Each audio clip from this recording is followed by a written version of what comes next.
So Adam, give me the rundown on what we're kind of expecting. I got it a little bit from Nate. Keep your mask on. The silent auction will close after the gold medal match, so you do have some time to go put in some bids now and check them at halftime as well. Thank you for coming. Enjoy the game.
Good afternoon and welcome to the Richmond Olympic Oval. We're set to start mining for gold today, Adam, as these two teams will vie for the top prize at the Canada Cup. And one thing's for sure, that we will have a first-time champion today, as the only two countries that have ever won this event have been Australia and the States. So that's one thing here for the home crowd. And of course they do have Canada behind them here in the crowd, which should create for an exciting atmosphere.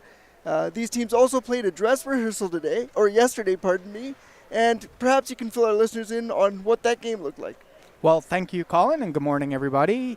Yeah, well, I mean, if you tuned in to see the game, you'll have noticed that I think that particularly the Japanese squad came out a little bit flat, turned the ball over and got down early, their top line. And then the two teams kind of traded goals for the next two quarters. And then in the fourth quarter, we saw a bit of the benches, and Canada got a little bit out of hand. So today we're expecting both of these teams to come out determined to win and sort of prove that they're perhaps a top team heading into World Championships in October. The two teams briefly exchanged pleasantries before getting underway here. Ikazaki and Rodriguez for the tip-off here for first possession. And Japan wins it. Here's Shimakawa getting around his man. Medell looking to shut him off. Get some contact, but Japan does convert 7 seconds into this one. Already a much better start for Team Japan today than they did yesterday. Nobody from... And back they come now. Canada off the inbound. Morale accelerating. He's got a route to the goal here, and he's going to take it as he was uncontested. Perhaps a miscue by Japan on the defensive end on that one.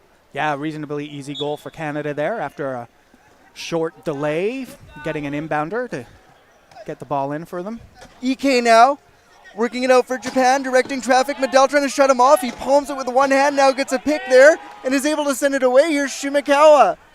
Shimakawa takes contact there, but is able to take it in. Back-to-back goals for Shimakawa to start this game. And Medell back the other way off the inbound. Now Medell accelerating, getting away from a couple checks, fakes one, comes out wide, throws it to Caldwell. He was able to escape a check there of Kirahashi. Now he has the ball, but he's reached in by two Japanese players. He needs some help and finds it in Morale. Morale now from the back court inside, finds his wide route and takes it for a score. Yeah, it's the second goal of the game for Travis Morale. 2-2 between Canada and Japan early. And now Japan back the other way, trying to get over center. Here's Shimakawa, receives the ball, delays. Is he going to go over the top? No, he just takes it himself. He's got a mid-route. It looks like Canada was a little confused there. And excuse me, Adam, I got that name a little mixed up. But yeah, Kabatani was able to convert there. Morale now off the inbound. Lobs one into Caldwell. He does take some contact, circles back to gain a little momentum here. Looking for options. Decides to wheel wide through the traffic. Now gets it to Medell with a ton of room. Pump fakes one, goes wide, and Kabatani wasn't able to stop him there. Canada not having too much difficulty scoring early in this game. See if they can step it up a bit defensively. As Ike able to lob it ahead to Shimakawa. Shimakawa has got a Kurahashi with him. Goes wide to Kabatani. Oh, he takes some contact. I think some air came out of his tires, and indeed it did.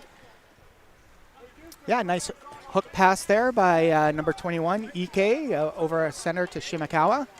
Wasn't able to lead Kabatani far enough for him to be able to just catch and score, so Japan will inbound the ball with 29 seconds to go here on the try clock. Tied at 3, 1:32 into this opening quarter.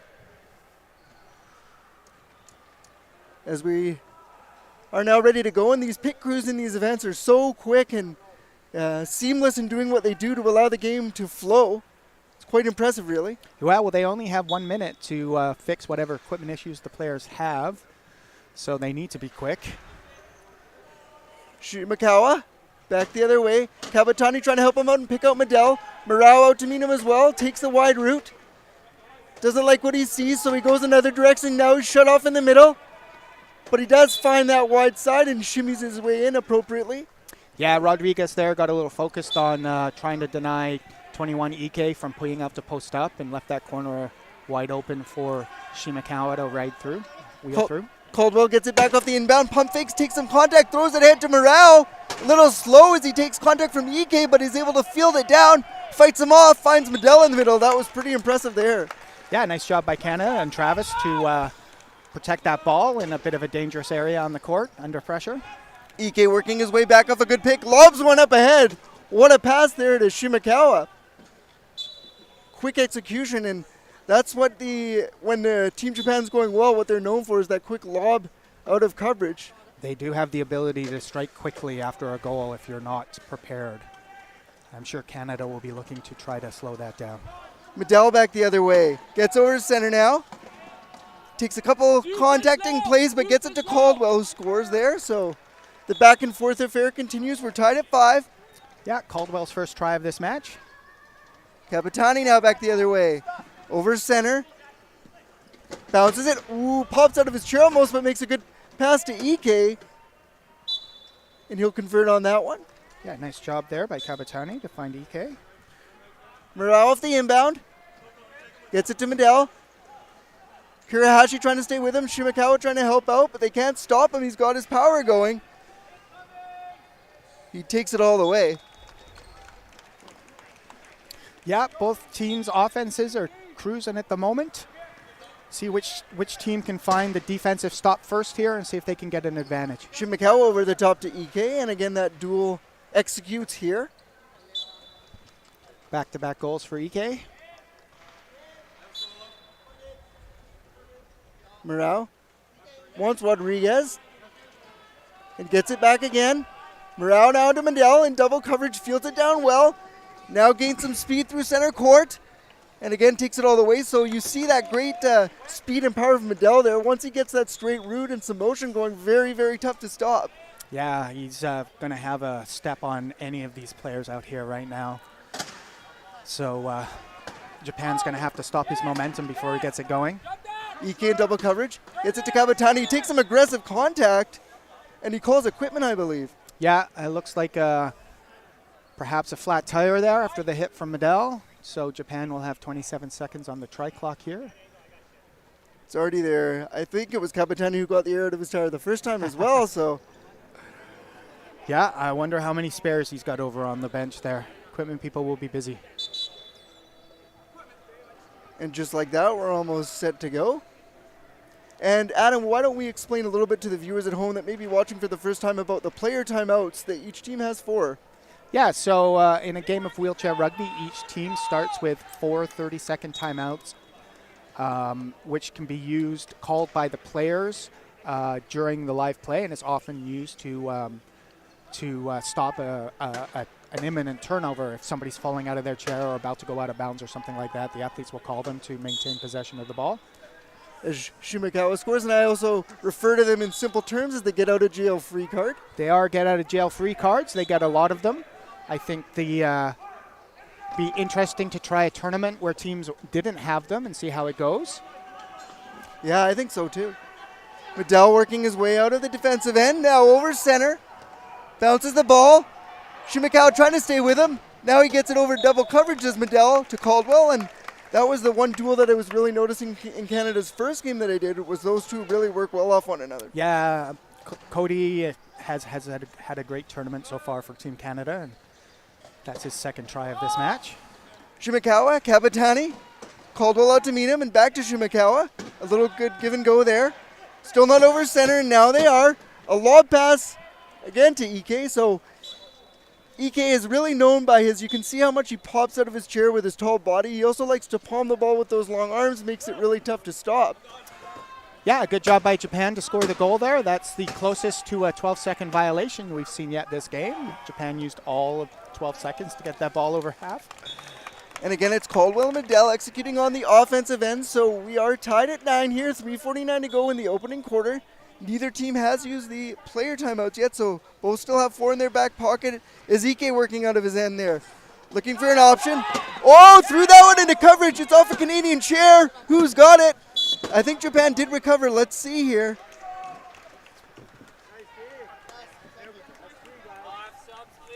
Japan does use their first 30-second timeout as they had team possession there and avoided the jump ball or over and back or whatever other dangerous obstacle may have come their way. It went off Shimakawa's hands into the wheel of Kabatani, who was able to field it. So again, just appropriately, as we said, those timeouts can really work to your favor, and we see a perfect example of that there. Yeah.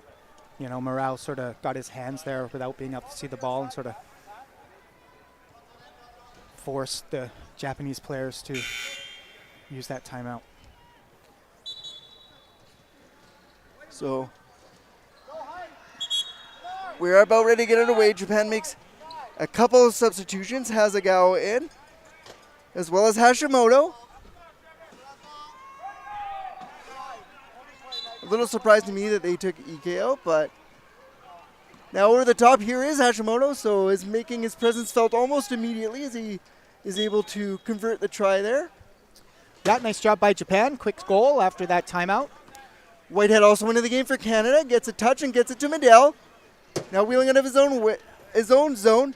A good pick by Rodriguez, gives him some space, and now Medell back with it. Surveying his options and takes some contact from Ogawa. Winding his way around the three-point line into the outside of the key. Shifting nicely there. And now a good recipient of some picks there by his teammates is able to wind his way in and convert on the goal there. Ogawa off the inbound to Shimakawa. Gets a good pick there and is able to gain some space and a straight line to the goal. And that's all he's going to need. Yeah, world-class speed by Shimakawa. He's always been that way, and time hasn't slowed him down very much yet. Hirschfield. A nice pass to Medell, fielding on his lap, gets it to Whitehead. He's got a little bit of speed and a lot of room, takes some heavy contact, but it's actually Shimakawa that goes down off that. Yeah, he tried to put a bit of a wall up there on Whitey and took the worst of it. And is it me, Adam, or has Whitehead lost a bit of weight since the last time I saw him? He's really slimmed down. Mike is in excellent shape, and good for him for being determined to have an excellent end of his career as he's, like the rest of us, starting to get up there in age. Yeah, it's harder work when you get older, that's for sure. Yes, he is. So Shimakawa none the worse for wear. Back in the play as Ogawa set to inbound. One scooper, a short one there. Hashimoto fields it down, now scoots around the check. Medell rejects it right out of his hand, so it won't be a turnover, but in any event, good determination of thwarting the Japanese attack there. So yeah, Zach is deceptively taller in his chair than he looks, and is able to extend those arms up and block the pass from the shorter Shimoto. Now, Shimakawa, double coverage, looking for a lane out wide, can't find it. He's reached in on a nut over center, lobs it very dangerously. Medell knocks it away. He gets the timeout, I think, before he got out of bounds. No, he didn't have possession of the ball before he called time. He called timeout before he even touched the ball. The referee didn't fall for that. I think that's what we were talking about yesterday, and when you call it when you're falling, but there he wasn't able to get away with it. But that's two plays by Medell that have been great pressure plays but haven't resulted in a turnover. Yeah. Hashimoto is able to score, so Japan may be getting a little bit fortunate to retain possession on two separate occasions. Lob forward by Hirschfield, fielded down by Whitehead. Got Medell with him, decides to take it in the midst of the traffic. And over center here, engaged in a pile, one hands it to Medell. Medell double team, just protecting the ball, fielding in his lap, and now spins off. What a great individual play there by Medell. Yeah, nice patience by Mike before he, got the ball over half, and then found Medell, who was able to turn and score. And this game remains tied, 12-12, with about 2 minutes to go in the quarter here. Ogawa off the inbound. Hashimoto. Hasegawa helping with a pick. Now it's Shimakawa. Hirschfield trying to stop him but can't do it. He's swatted at twice. Throws it into traffic, is able to get it to Hashimoto. Hasegawa helping him out with a pick to get one lane as he swivels to the middle. And that was a great execution play as Shimakawa converts on the end of a business play there by Team Japan. Yeah, a little bit better possession there by Team Japan after a rough last one. Medell over center to Whitehead. Accepts the contact and keeps possession of the ball. Now driving wide through the middle and around to the outside, and he will be able to convert the try here, so a great play there. Ogawa again with the inbound for Team Japan. One scooper. Hashimoto has it. Trying to get away from Whitehead. He's just trying to set a pick here. Now Medell coming in aggressively as it's scooped ahead to Shimakawa. Bounces the ball, waiting for a setup here. Surveys his options. Slowly. Trying to drive wide. Medell trying to come to get him, but he's picked off well by Ogawa. Driving to the wide route. Medell shuts him off though, and Whitehead reaches in pretty hard there. Again, he's able to keep possession of the ball as Shimakawa.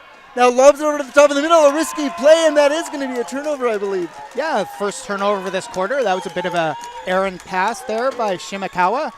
I'm sure he was looking for Hashimoto in the middle, but was nowhere near him.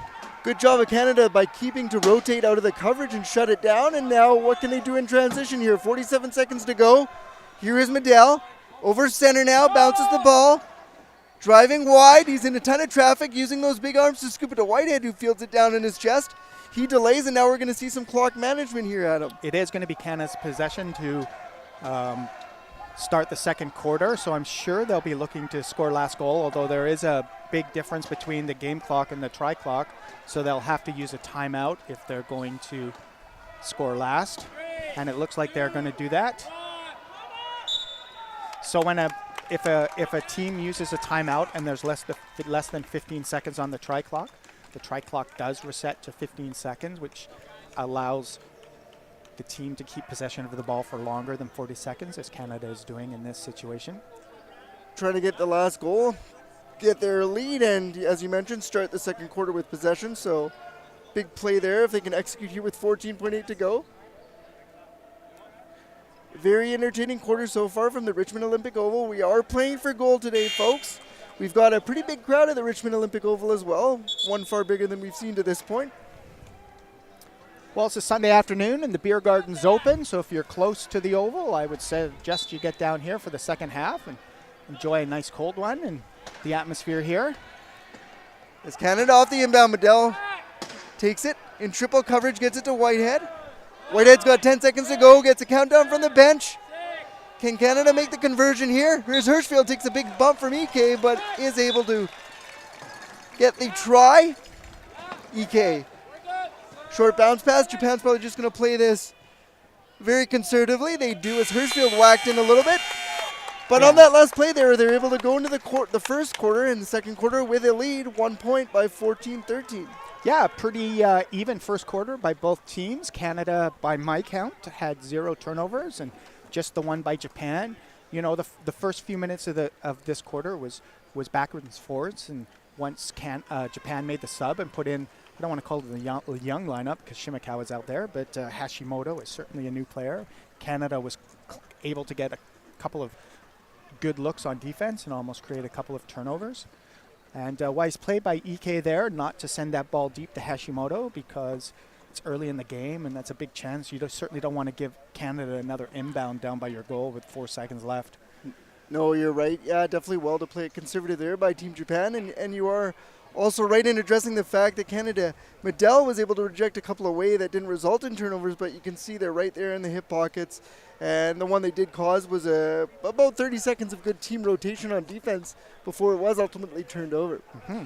Japan probably hasn't put their top line out there yet. I would imagine that Ikazaki and Ike are still KO's favorite line, but obviously, you know, he's giving some big-time minutes to his young players, and it's valuable in a gold medal game in a high-pressure situation like this. So we shall see what lineup Japan dresses to start the second quarter. Ime is in there, as well as Ikazaki now, so you're right. There, and you'll see this terrific chemistry by these two, number 7 and 21 for Japan respectively. Quite a treat to watch. Looks like Canada's coming to come back out with its balanced lineup with Morale and Caldwell. No one's close to the inbound at the moment. They're all jockeying for position right now. Morale has the inbound and gets it to Medell. Now working his way out. Slowly as he swivels. Gets a pick from Rodriguez. Now aggressively pursued by Ikazaki. He's able to beat the heat for the moment. Is Caldwell in to help him out as well. Medell slowly swivels. Bounces the ball as he's trying to find a lane and gathers some speed in doing so. He's getting a countdown and it's getting late. Wow, what a great play of utilizing the clock and having ice in his veins there by Medell. Yeah, first 2-goal lead for either team, and that just goes to show you the value of scoring the last goals at the end of the quarter. And really quick strike by Japan after the first Canadian goal of this quarter. Another long looper there that they were able to convert on is Ikazaki got it. Medell was in his hip pocket but unable to stop it, and back on the offense is Morale for Team Canada. Fights away his check and gets it to Medell. What a great play there as we see the chemistry of number 9 and 33 for Team Canada. Ime off the inbound for Team Japan now. One scooper over to Ike, looking down court. Now he goes to the side to Ikazaki. Trying to get his way over center. He's getting a bit of a countdown. Might be in a bit of trouble. Decides to lob it ahead. A risky pass and a slow one there. Ogawa does field it down, but he's being contested heavily. Reaches in the air and gets it to Ike. Great job by Ogawa there to secure that ball under the pressure of Medell and find 21 Ike. A couple head fakes, now gets a pick, which enables him to convert the try. 6:44 to go in the second corner. Canada still has their 1-point lead here. And possession of the ball as Morale inbounds. Gets it back. Accepts some heavy contact in coverage. Gets a short pass to Medell, who spins. Gets it to Caldwell. He's going to have to wait for help. Takes it himself. He's got Morale on the far side. Gives it to Medell, who came late. Medell holding onto the ball, trying to fight his way through the middle off the check of Ike and Ikazaki, and he is able to do it.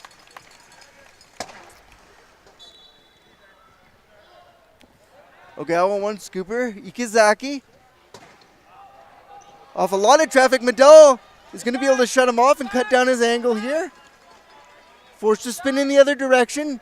Now driving to the middle and around. He gets a great pick from Ike. Still unable to convert as Ike and Medell do battle. Ikazaki goes far side to Hime, reaches behind him and scoops it down with his arms. Yeah, a little 3-on-3 battle there as the two low pointers had their own battle going on by center between Rodriguez and Ogawa. Medell lobbing it into space. Caldwell uncontested there.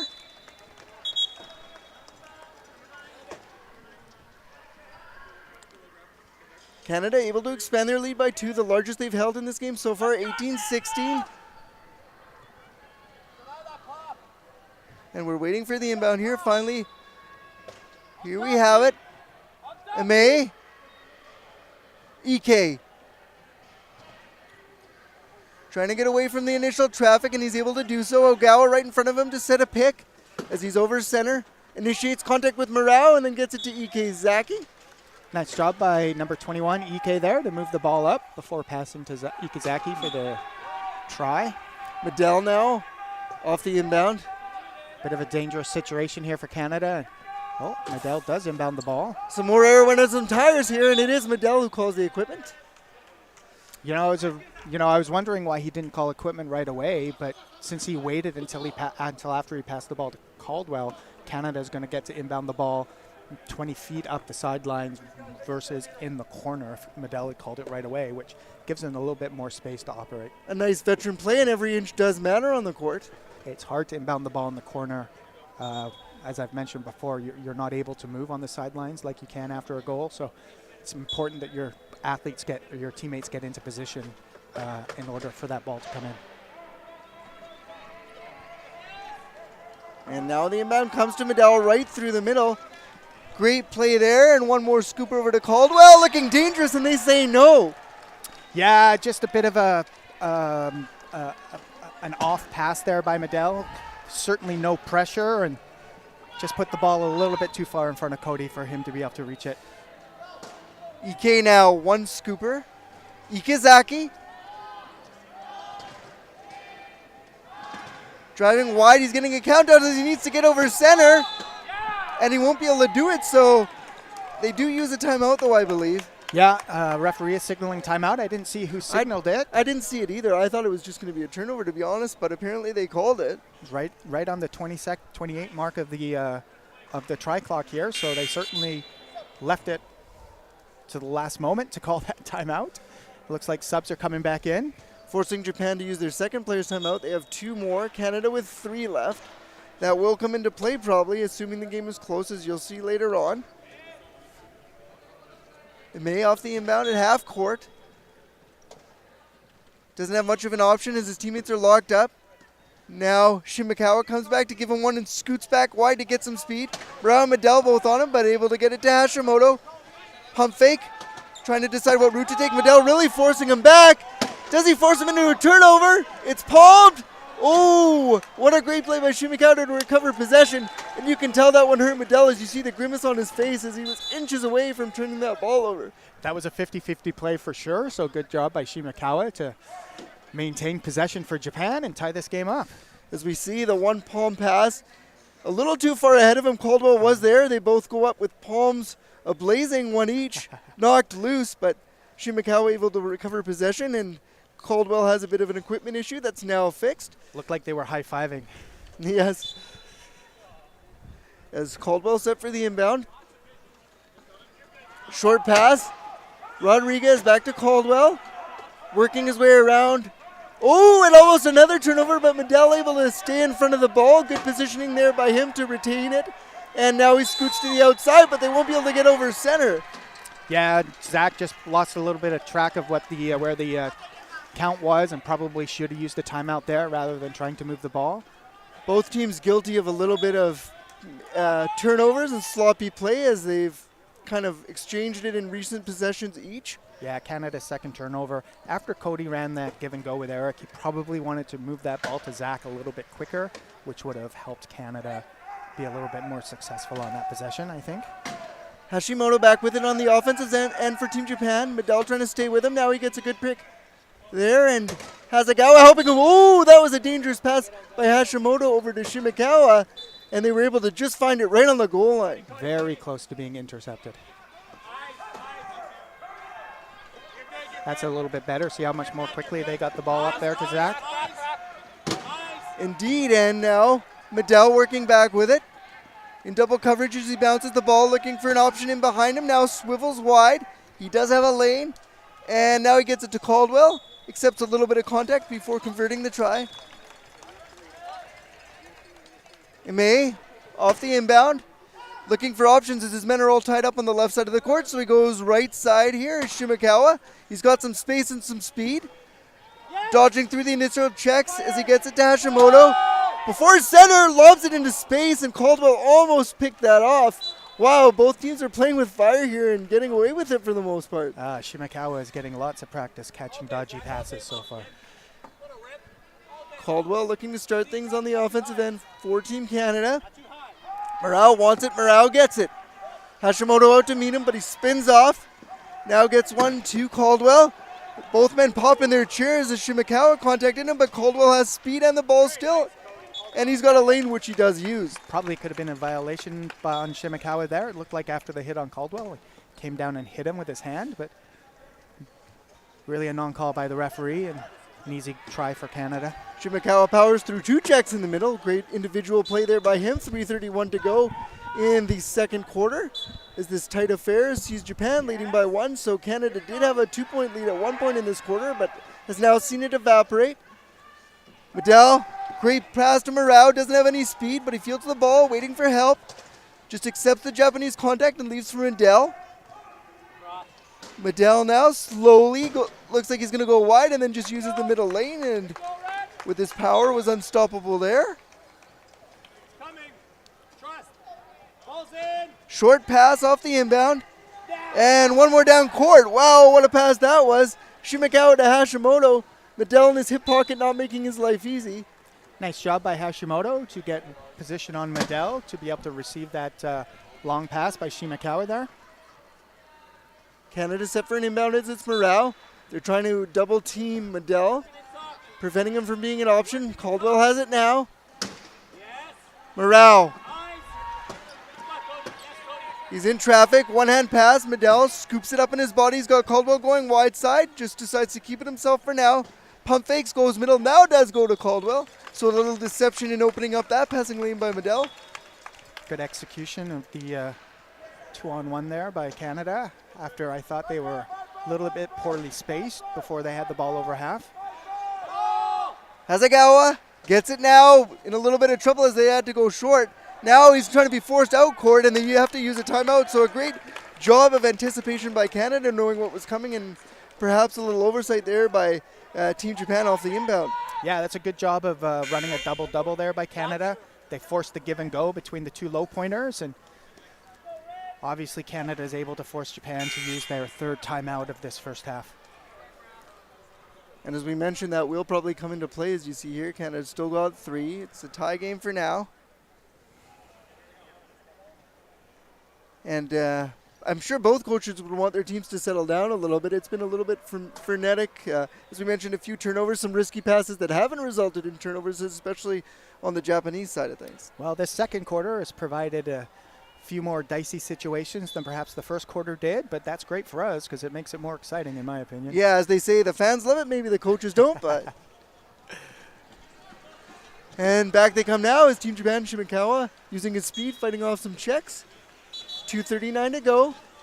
Team Japan up by 1, 23-22. Hirschfield gets it to Medell. Nice pick there as he's able to get some space and drive the wide side. Whitehead's open. Hirschfield dropping in behind now to the wide side. Medell in triple coverage. Great pass to Whitehead. So you see all that attention that Medell attracts there. Yeah, great use of change of pace there by Medell around the center line to advance that ball forward and then eventually find Whitehead, as we saw. Danger situation for Shimakawa. And wow, what a backhand scoop there that was. Holy smokes, that was a nice play. That's what you want to see if you're the Canadian side. Team Japan making passes like that. They're not all going to be that successful. Kabatani does convert as he's back into the game now, and Medell working the other way. He's alone. Shimakawa trying to get the angle to cut him off, but won't be able to. Yeah, good wheel position there by Zach. As the moment you kind of get your axle ahead of their caster wheel, there's not much they can do defensively to slow you down. Ike getting over center now. Working off Medell as the two powerhouses go to battle. Medell reaching in on him, but he's able to keep the ball and bounce it. Drops it back to Shimakawa. Working off a couple nice picks there, able to get a wide route, but he's shut off here by Whitehead, who reaches in on him pretty heavy. As Medell and Whitehead looking to stop him at the goal line. Penalty goal there for Team Japan, or excuse me, penalty try. As Shimakawa should have just managed to coast between the two Canadian defenders. Medell now wheeling at the other end. And again, won't be able to be stopped. Kabatani finds Ike. One hand palms the ball. That's his signature move. Shimakawa now out of traffic. Not over center, double team. What a great job to fight off two checkers there. 1:24 to go. Second quarter in the first half of this one. Team Japan up still by 26-25 as Whitehead working out of his own end. Gets it to Medell. Had Hirschfield down court, doesn't go to him. Goes to Whitehead instead. Whitehead has a wide route. Canada not having too much difficulty scoring against this Japanese line at the moment. And pretty similar the other way as Japan is scoring reasonably easy against Canada. And there's something you don't see every day as Ike almost didn't catch that one off the inbound, bounced out of his hands, but he was able to field it down. Here's Shimakawa back to the aforementioned Ike. You know, Ike typically catches the ball with one hand every time, so it's pretty amazing that he's able to secure it as often as he does, particularly these high-pressure games. Hirschfield off the inbound. Whitehead slowly operating as he gets over center. Ike looking to aggressively stop him, initiate some contact. Whitehead bounces the ball and does keep possession. Now he's got Ike behind him, and Ike again using his angles. Whitehead directing traffic. Looks like Canada is going to stall and try and go for a last goal again. They've got 3 timeouts in the bank still, and a 15-second differential between the game clock and the try clock as the second quarter winds down here. And as you mentioned, Adam, this is exactly what happened in the first quarter. So a good job of using the clock and veteran plays there. Well, and this time for Canada, Japan's going to start the ball with the second half, the third quarter with the ball, unless there's a jump ball in the last few seconds here. And instead of being able to go up a goal, they're going to be able to stop Japan from being able to go up a goal themselves. So we are set to see a entertaining last 15.4 as Medell off the inbound. Getting a countdown, and Team Japan aggressively looking to stop him. Hirschfield with a nice pick on Ikazaki. That was a great play there. Gives them some room, and they do score with 2.8 seconds to go and tie the game up. Yeah, great job by Hirschfield there to recognize which one of those 2 players was the threat to Zach and make the appropriate pick to allow Zach to score with 2.8 seconds to go in the half. Tie game. And again, back to what happened at the end of the first quarter. We'll probably see a conservative inbound here by Japan. No reason to get risky as EK fields it in. He does go for it. Oh, man. Very close. Well, it's not as in that situation, because the ball come in and been touched by Ike before he made the pass. It's not as dangerous because if the ball goes out of bounds, Canada has to inbound by their try line. Versus if the inbounder makes the pass and it goes out of bounds, the ball comes all the way back to where you inbounded it from. So, yes, I was a little surprised, but now have a better sense of it, as that was a really entertaining quarter there. And as you mentioned, the fans, and we're excited, but maybe not so much the coaches. We'll see how they kind of rein them in, but a lot of individual skill on display here at the Richmond Olympic Oval. And while we do have time, Adam, I'm going to shout out our sponsors here and so many people and, businesses that make this great event happen. Maybe we'll get to that a bit later. But what did you expect to see in the second half of this game? I expect to see exactly what we saw in the first half. Probably similar substitution patterns by the coaches. Obviously, KO is relying on his young player a lot and giving him some great experience. Oh yeah. Both teams are trading goals. We've seen a couple of turnovers and a couple of close to turnovers, but both teams are taking care of the ball really well. It seems like they're starting to figure out what the other team's doing offensively, so defense is turning it up a bit, and I expect to see some more as we move into the end of the quarters. I expect to see the teams try to manage the game and trying to get an advantage to those last goal situations. They definitely haven't been scared to take the offensive chances, make those passes in traffic and all sorts of things, so been really entertaining. And I'm wondering if Canada may use a bit more of their benches. We've seen a few players that haven't seen the court as of yet, or do you just expect they're going to roll with what they have so far? I don't have a crystal ball, and I have no idea what Coach Cote's game plan is, but I would imagine if the game remains as close as it is, that these teams are trying to win and that they will use the lineups that we have been seeing already. The one person we may see that we haven't seen so far is Lavoie, simply because of the attributes the Heat brings, which is similar speed to Shimakawa, whereas Whitehead is a little bit more like Ike from Japan, a little bit taller, tends to distribute the ball more than Fabs does. So we'll see what the coaches decide to do. And Canada does still have 2-player timeouts. They use both of theirs to perfection at the ends of each quarter, which enabled them to even the score here. They did have a 2-point lead at one point during that quarter, and as we mentioned, that was in a little bit of more of a frenetic, risky pace of the game. So, well, for me, I just think both coaches might ask their players to settle in a bit, as you mentioned, manage the game a little bit better. We'll see if that does happen here. Well, if, once again, just from the pure side of entertainment, maybe we'll see some early timeouts in this third quarter, and then teams are going to have to open it up because they won't be able to bail themselves out. So, but we'll see. Yes, we're almost set to get underway in this gold medal match, as we mentioned. USA and Australia are the only 2 teams that have ever won this event, and there'll be a new champion this year.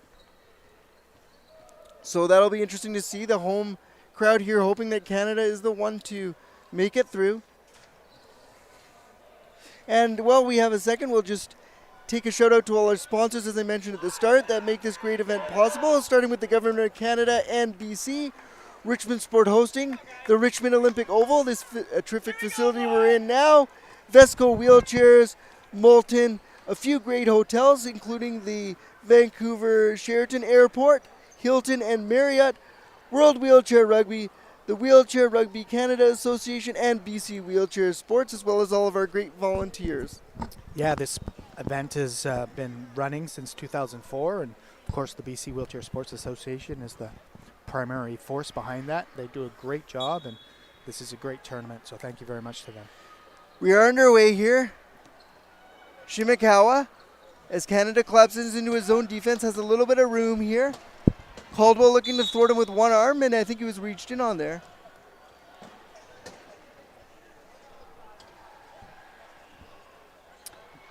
Does look like the referee's heading to the penalty box, so somebody will be going over to serve a minute or less, probably. And it is Caldwell, number 9.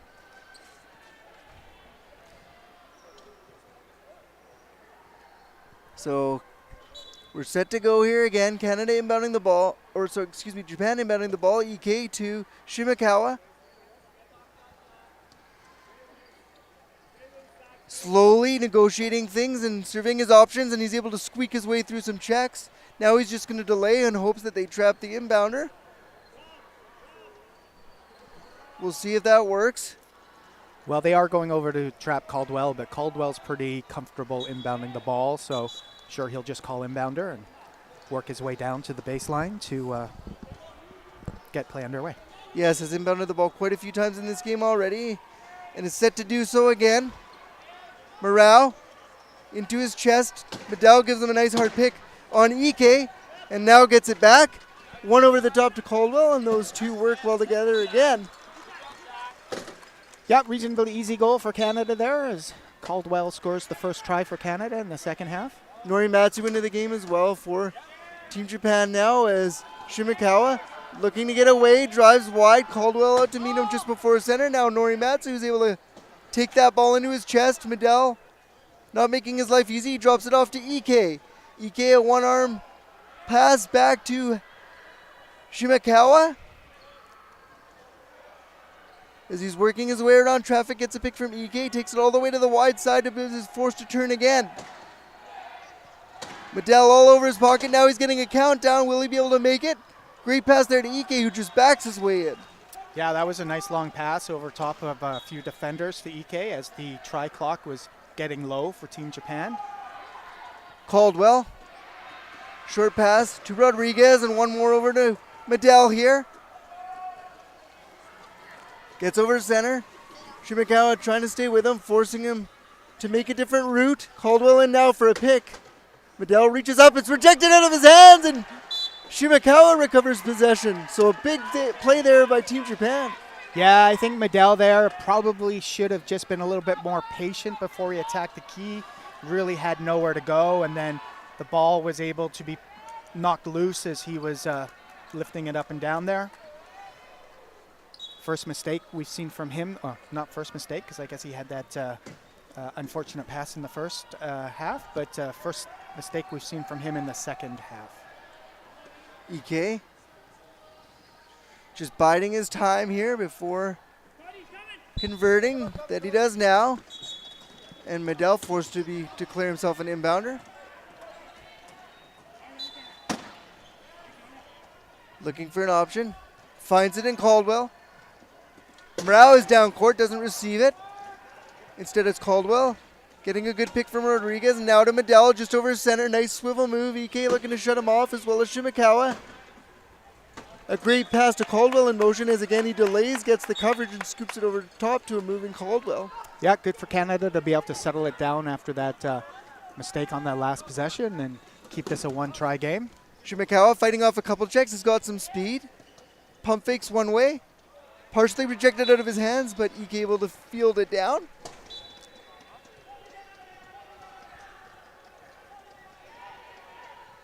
Morale. Rodriguez back to Morale. Now to Medell. Almost another turnover. Who's going to recover here? It will be Team Japan. So a couple costly turnovers. Ike has it. To Shimakawa now. Some heavy contact in the key. Circling back.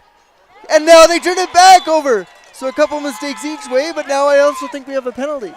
Yeah, it looks like Ike took the try after the errant pass there by number 13, Shimakawa. So both teams perhaps a little bit sloppy here in this portion of the game, and I'm sure they'll be looking to get reset here and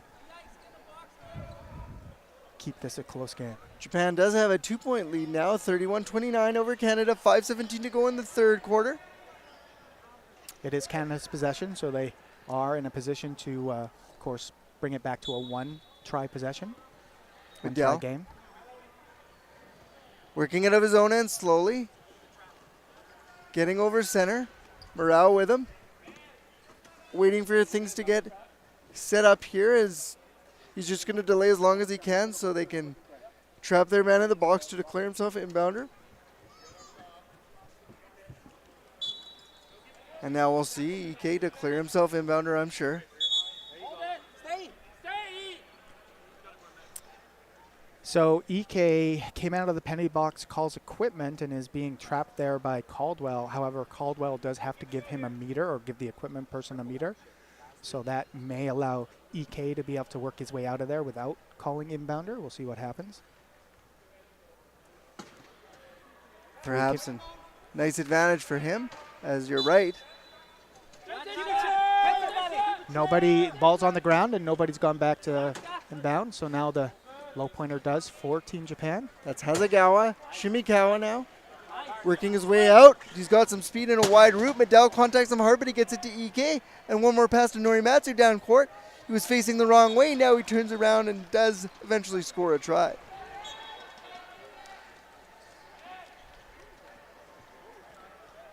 Morale working at a backcourt. Gets it to Rodriguez and back to Morale. Dangerous scoop pass. Medel does get it in coverage. Now he's got some serious wheels going the other way. Ike not pulling up any quarters, but he's not going to be able to stop him. Nice speed by both players there. However, Medel eventually winning the race to bring this to within one try again. Shibakawa taking a little heavy hit there from Morale. He double team now. Sorry, Canada does a good job of gets the ball back. Oh. They reject it away and then give it away. So that's a couple sequences on which both teams have had multiple turnovers.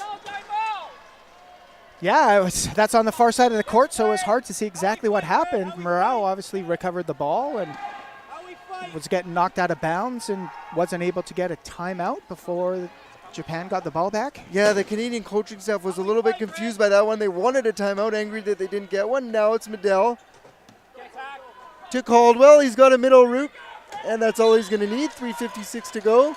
Third quarter. Canada closes the gap. 2-1 again. Japan in possession. Ike. Norimatsu with him. Just uses him for a pick. Now scoots out. Great job by Norimatsu to keep ahead of his man. Work hard to give him some space. Wide side, Shimakawa. Good job of execution on all sides by Japan. They're working out of their own end.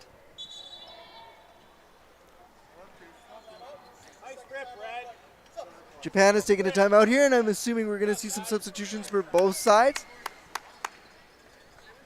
Yeah, Canada is bringing in Whitehead and Hirschfield for Morale and Caldwell.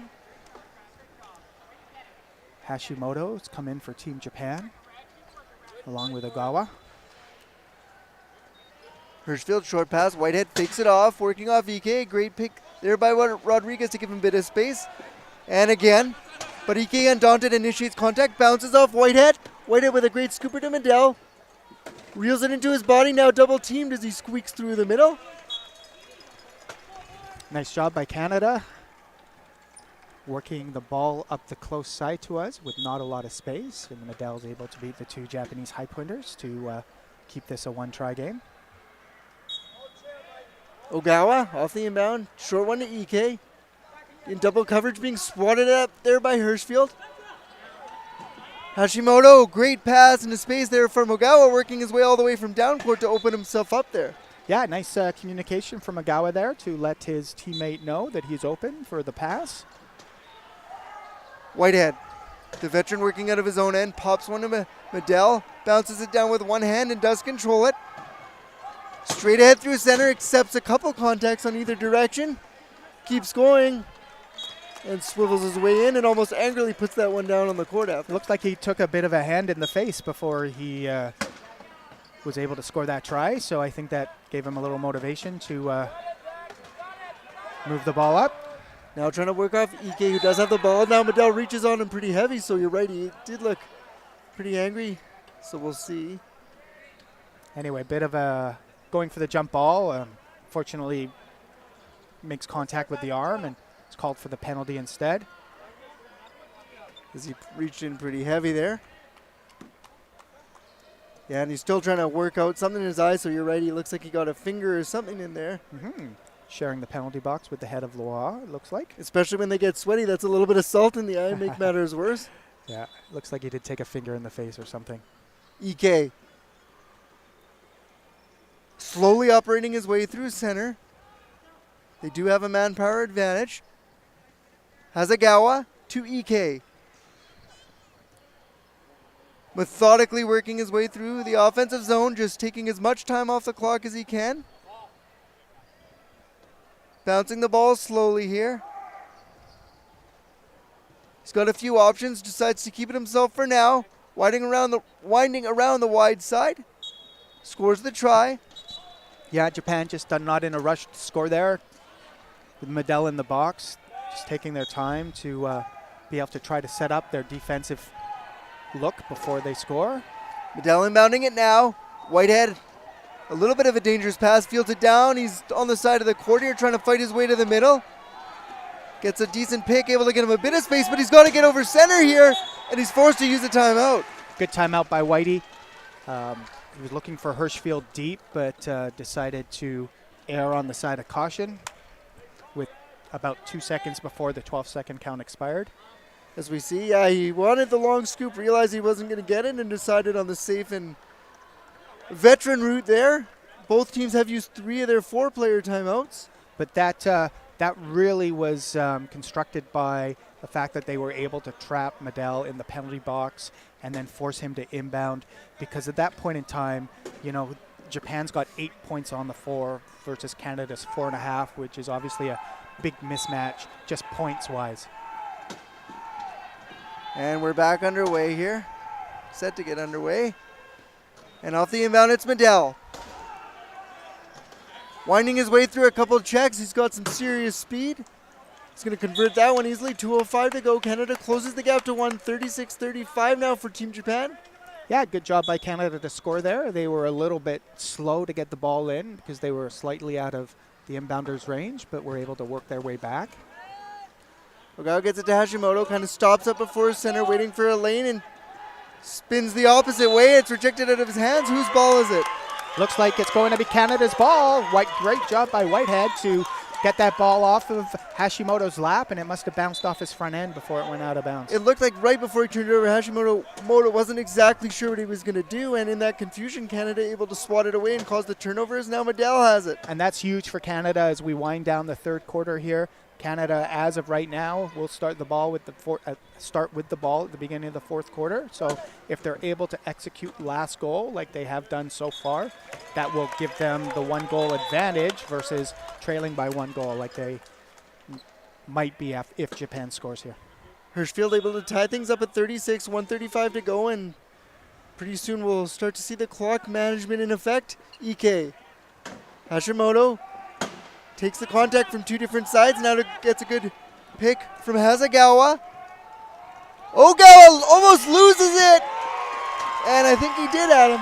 Yeah, back-to-back mistakes here by Team Japan, by a couple of players who are new to this level of play, and that's why they're out here. You know, better to make these mistakes here at the Canada Cup than at World Championships, I would imagine. Yes, and Hashimoto kind of tossed it into his wheel. A little hard one for him to field down when he wasn't able to. Yeah. Big opportunity for Canada here. They can take the lead and manage the clock and give themselves perhaps a couple of goal cushion at the beginning of the fourth quarter. Medell looks in a foul mood as he initiates contact. Perhaps that's a good notion for Canada going forward. Yeah, Canada looking to score their try here around 55 to 50 seconds, which will put them in position to score last try. Of course, unless Japan chooses to use a Toronto, as we call it for Canada, and burn their last time out to control the ball. Both team with one each. Canada now does have the lead. As you mentioned, they're going to start the fourth quarter with the ball, which is huge. Timeout. And Japan has used their second coach's timeout, so they don't have any more of those left. So you are given 4 players' timeouts, which just retain possession. And then you have your 2 more traditional timeouts, which just allow the coaches maybe to exchange a message or 2, which not surprising for Team Japan at this point. Yeah, I think what Coach Orr is doing is using his timeout here to make substitutions so he gets his experienced guys out on the court for this last goal situation. Well, let's see if they do decide to use the timeout to keep, to give them the opportunity to score last goal and keep this a 1-goal, 1-try possession. Kabatani to Ikezaki. Medell aggressively initiating contact. Ooh, it looked like he might have it there, but they were able to beat the heat and get it to Ike. Nice poise there by Ikezaki, not to panic and find Ike over half. 30 seconds to go. Ikezaki. Couple nice passes, but no forward motion as of yet. 20 seconds to go in the third quarter. Ikezaki has a lane off the picks, and now they do use a timeout to retain possession and get last goal. Yeah, so Japan uses its fourth 30-second timeout with 14.9 seconds to go in the third quarter. And they will try to score to tie this game up and keep it a 1-goal game leading into the beginning of the fourth quarter. So the pendulum has swung on several occasions. It's been an entertaining quarter. We've seen multiple turnovers on the same play without a whistle by both teams a couple times. And as you mentioned, I'm sure the coaches are a little bit frustrated, but it's been a very entertaining affair. I'm not sure they're frustrated, but I'm sure. I bet they're hoping that they can clean it up for the fourth quarter. And off the inbound, it's Ike. One more over to Ikezaki, getting the countdown as there's under 10 seconds to go now. Just fighting off Whitehead for as long as he can. Whitehead did reach in, so yes, he did. Are they going to call this a penalty try? No, Whitehead is going to the box, so Japan is going to have to inbound and score with 3.5 seconds to go here. And if you're Japan, would you have just preferred the penalty try there? Or? Yeah, if I'm coaching, I don't want to be in this position. Of course, Canada does have to be careful not to take a penalty here, but a nice, easy, long inbound for Ike finds Kabatani in this close corner to us to tie the game. 37s. 2.5 to go. Medell just secures the ball and lets time expire. Sets up an amazing fourth quarter here. 4-goal. There's a lot at stake here, folks. A pretty full house at the Richmond Olympic Oval. I don't see many colored seats in front of me here. Can't ask for much more. Tied going into the fourth quarter from an entertainment perspective. Yes, very entertaining game, back and forth. As we mentioned, a lot of individual skill as well as kind of that dual skill that we like to see, mainly between Medell and Caldwell for Canada's side and Ike and Ikezaki for Team Japan. And we do want to take this final opportunity to thank our sponsors again, one last time, that have made this great event possible. We'll start with the Government of Canada and BC, Richmond Sport Hosting, the Richmond Olympic Oval, Vesio Wheelchairs, and we did have a little auction today, and I've seen a few of those Vesio ones out there, and they are quite impressive, as well as Moulton, Local 258, IEBW, Sheraton, Hotel Vancouver Airport, as well as the Hilton and Marriott, World Wheelchair Rugby, Wheelchair Rugby Canada, and BC Wheelchair Sports, as well as all the people upstairs and volunteers that have made us look and sound so good and helped this event get off the ground. So thank you to everyone. Yeah, in between the bronze medal game and the gold medal game, Vesco did donate two wheelchairs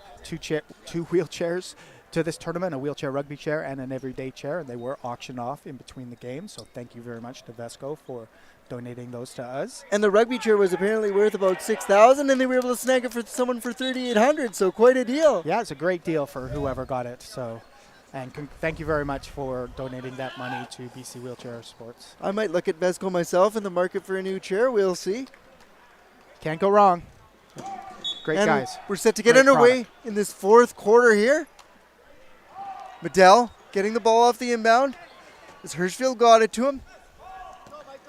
Whitehead told to go, trying to do that. A head fake, but unable to get around Ogawa. Ikezaki also in to help out. Medell there as well. Now he gets the ball. Yeah, great job by the Class 1 Ogawa there on Whitey, the Class 3, to slow him down and allow his teammates to recover, even if it didn't stop the try from happening. And Canada takes the 1-goal lead. That long lob does go to Ikizaki, who just accepts Medel's contact. So Medel did go out of bounds, so he is going to have to sit in the penalty box, and we'll see if Canada has learned anything from when Medel was in the box last time and had to inbound, which led to the timeout, if I remember correctly. Indeed. So we shall see here as Team Japan off the inbound. Ike has it now to Ikizaki. Ikizaki slowly operating. As we mentioned, you like to really set up your transition play here. Force the inbounder, which would be Medel again. And you're right, it was a precarious situation last time. I have some inside knowledge. It looks like Canada is going to use their bench timeout to stop the inbound trap from happening. Yeah, it was a situation they didn't like last time. So again, a nice veteran play. I'm sure you don't like to use the timeout, but you're not going to take them with you. So might as well use them in situations when you can. Well, that's what these timeouts are for. That's, they're the coaches' liberty to use them how they see fit, and sometimes it's for tactics, sometimes it's for shot clock resets, and as we saw this time, it was to give their team an advantage because Medel was going to be trapped and have to inbound. Hirschfield to Whitehead. Now to Medel, no forward motion as he traps that one. Now gets over center. Hirschfield with him to provide a pick. Now lobs it over to the top to Whitehead. That was a great executionary play by Canada there. 54 seconds into this one. Ball down on the ground. Nobody to inbound for Japan. See if Canada can get deny here, although that's awfully hard against 21 EK. Takes it in double coverage as he so often does off the inbound. Now working his way. Palms one forward. Rodriguez trying to stop it, but kind of like just watches it scoop by hopelessly.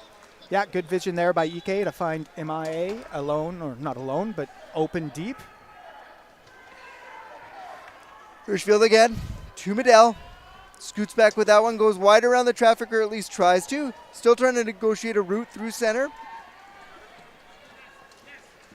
And does ultimately find one. Now pops one over the top.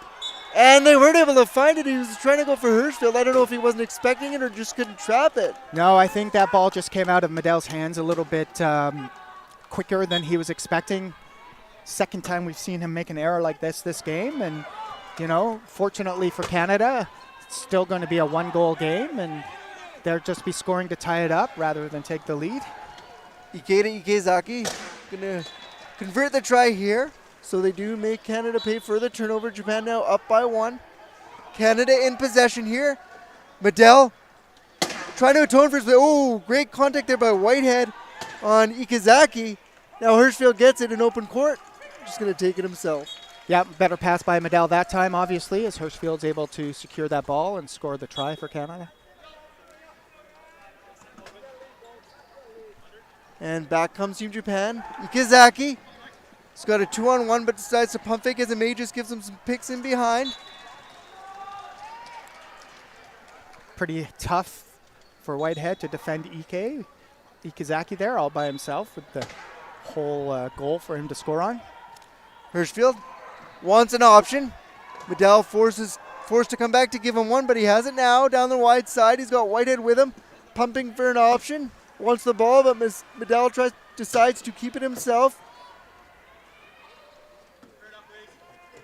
He wants some setup here as he works his way around the three-point line. Still 22 seconds to go on the try clock, and Whitehead scores. A great over-the-top pass. Nice pass from Medel.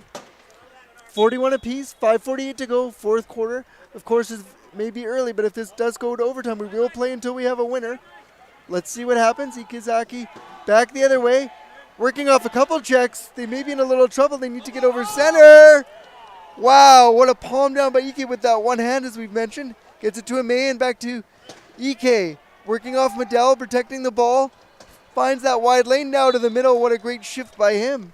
Yeah, Canadian fans were holding their breath there. Great catch by Ike to sort of catch that with the one hand. Palm backwards, it looked. Hirschfield. Ooh, a dangerous pass to Whitehead. Ike cuts in front of it. And I don't know if he was able to retain possession, but he goes down on one wheel outside the court. But using that big body, pushes himself back into position. None the worse for wear. It's going to be Canada Canada's ball still. Ike was not able to track that down before it went out and crashes into almost the cameraman there. Using his good periphery and his balance there to use the little scoreboards in behind us to palm himself back up. Whitehead working his way wide. Shimakawa trying to stay with him. Norimatsu in there as well. Shimakawa doing a good job, but he does get it over center to Medell now. Protecting. Rodriguez giving him a good pick, allowing Medell to get some traction there in the offensive end. Nice job there by Canada as that 12-second clock was getting low, and Whitey found Medell to avoid the violation, although they do still have a 30-second timeout if they get into too much trouble. Ike. Norimatsu with him. Decides to take it to the other side and do it himself there. Pretty easy goal for Team Japan there with Hirschfield trapped in the corner by the Japanese .5 Hasegawa. Hirschfield does make a good inbound to Whitehead. Wheeling away, but he's caught up to and forced to stop up. Bounces the ball. Shimakawa in on him hard. Rodriguez in there to help him out. Serving his options. He may go to Hirschfield here coming down wide side, but chooses Medell. Medell is shut off right at the goal line. Pump fakes over top, now bounces himself. Does go over the top to Hirschfield, who was open. Ike was trying to stop that, but got on the wrong side of it.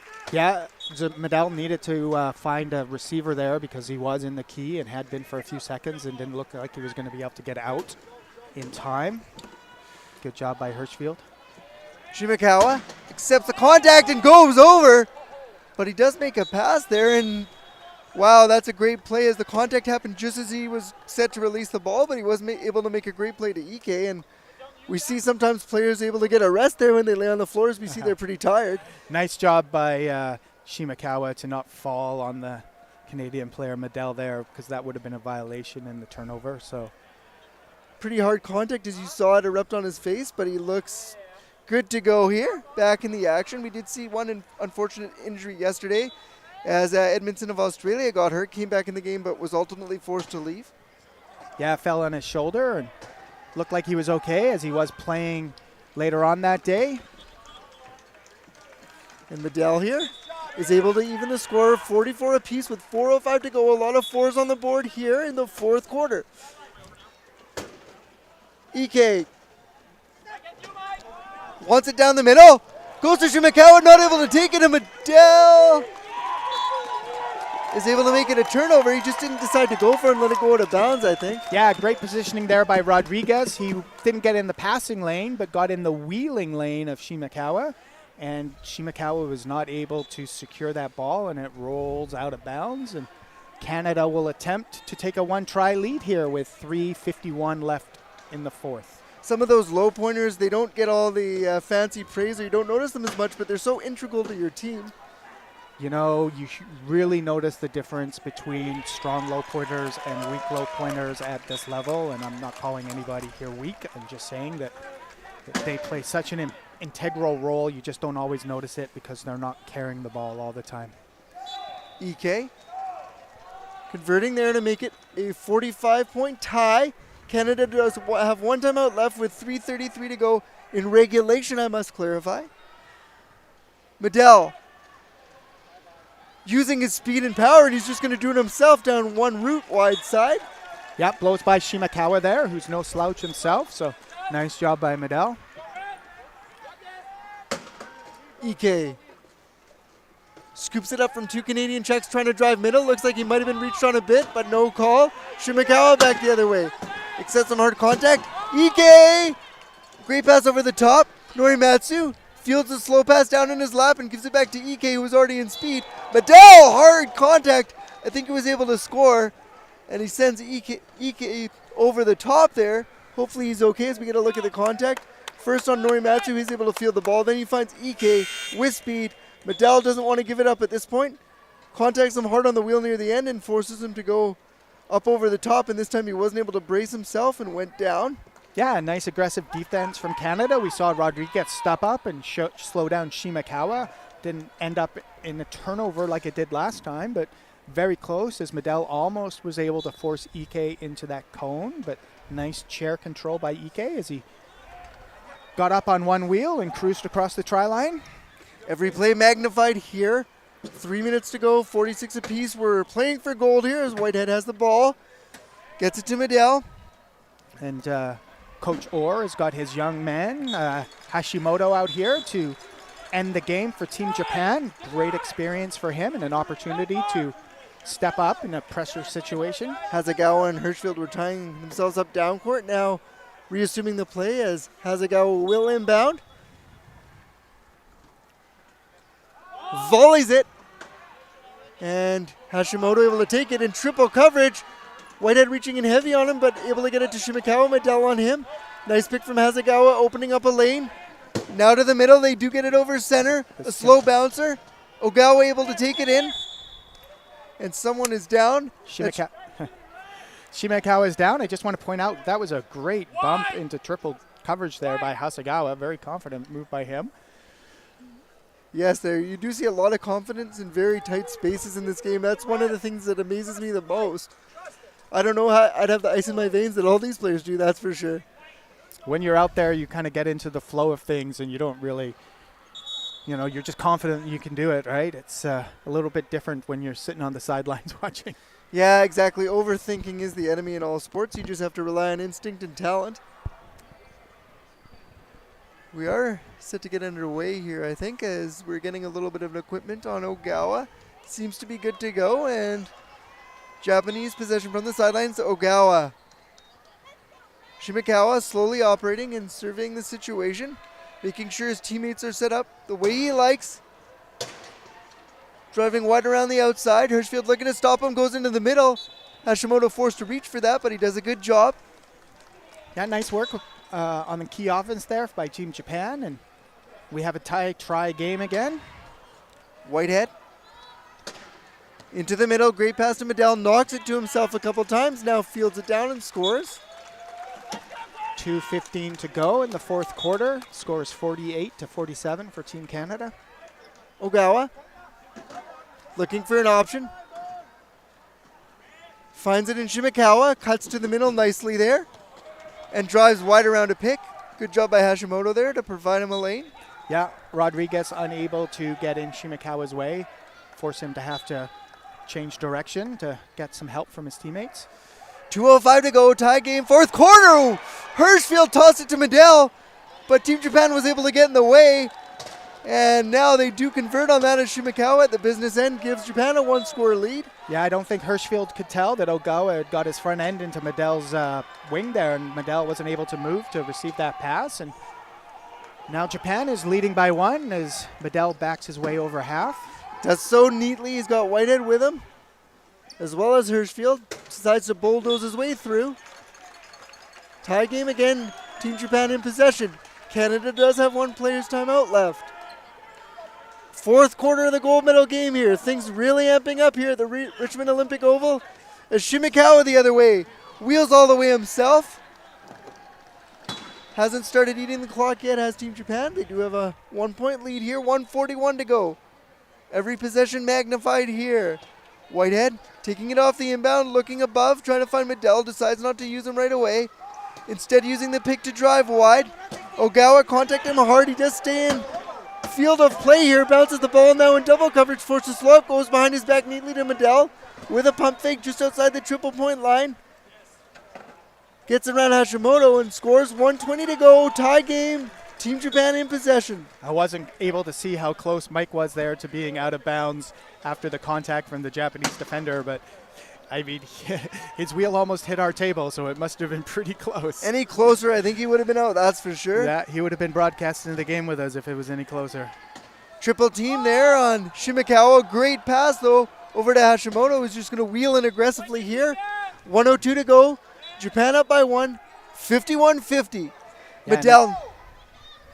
Nice job by Hashimoto there to move his body to be able to secure that pass as it was coming in at an interesting trajectory. Great speed. Medell contacted hard, swivels this way and that, but is able to stay in his chair using his body effectively there. Need to be careful with that type of contact right there on the try line.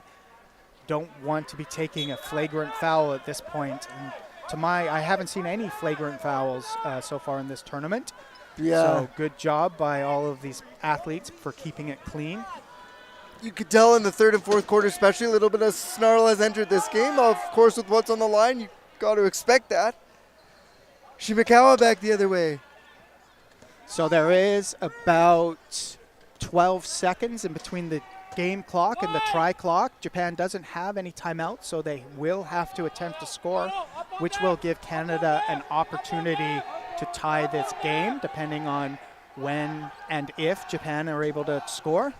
5 on the clock now. They're going to have to do it in a hurry. Medel trying to intercept it, but Hashimoto able to score. 13.6 on the clock. Japan up by 1. Canada's going to need to counter here. 12 seconds on the clock as Whitehead working it, trying to get over center here. Whitehead does make it over center. He hears the roar of the crowd as he's trying to tie it up. Gets it to Medel with 3 to go. Can he power his way through? Not right now. And they're not able to do it, I don't think, or are they? The referee called it a try, so They tied do. it up with as time expires on the clock. What a great end to this game, and we'll get 3 more minutes. Talking about making it, you can't make it any closer. That right there is the perfect definition, as the home team has tied the game with fractions of a second on the clock, Adam, and we will play on for gold here. Yeah, I was too busy watching the ball. I didn't see. Maybe perhaps Shimakawa was actually knocked out of bounds before time expires as well, because he was lying on his back there. As we get a We'll look, get an opportunity to see. Yeah, look, he's out and out of bounds. So even if Hirschfield hadn't crossed the try line, that should have been a penalty try regardless. as you do see Hirschfield pointing down, and wow, I didn't think they were going to be able to make it. I thought we were all done here. But pulling it out of the fire is Team Canada to send this beyond regulation. And wow, what a treat for us here and the fans at home, everyone watching. This has just been terrific. I'll take 3 more minutes. Thank you very much. Yeah, athletes. we'll take that. And we will play on until we have a winner, So we'll get 3 minutes more. So in case you're unfamiliar with how overtime works in wheelchair rugby, there will be a tip-off. It will be a 3-minute overtime period. Each team gets an extra timeout. So Canada, because they didn't use their 4th timeout, will have 2 timeouts in the overtime period, and Japan will get 1 timeout back. And as we mentioned, you may see a little extra liberty using those because it is overtime. You can't take them with you. Why not? I mean, yes, teams will use their timeouts. Often you see them early, but Canada has 2, like I've mentioned before. So perhaps we'll see them, if it comes down to it, use them back-to-back to attempt to score a last goal or something like that. Yeah, we'll just see what unfolds here. to maintain the clock and get that last play. And oh man, I cannot believe it. It could not have been any closer at the end there. It looks like Team Japan is going to come out with a 3-3-2-0 lineup with Ikazaki, Ike, Kabetani, and Kurahashi. We'll see what Canada comes back with, and it looks like it's going to be the same 4 people. EK lining up at center, really focusing himself in on what needs to happen. Canada energizing themselves as well. Boy, we're in for a finish here. As Medel, EK ready for the tip-off. The 2 big horses for either side. Got to give the edge to Ike in this situation. Yeah, he he does doesn't look like he's, 3 or 4 inches higher than got- Medel. Got those long limbs, they both do, but someone needs a new wheel here before we get underway, and I think it is Medel. He'll have that done, so a little bit of a false start off the draw. Both teams discussing the strategy before they start here. 52 apiece, and we are ready to go now here.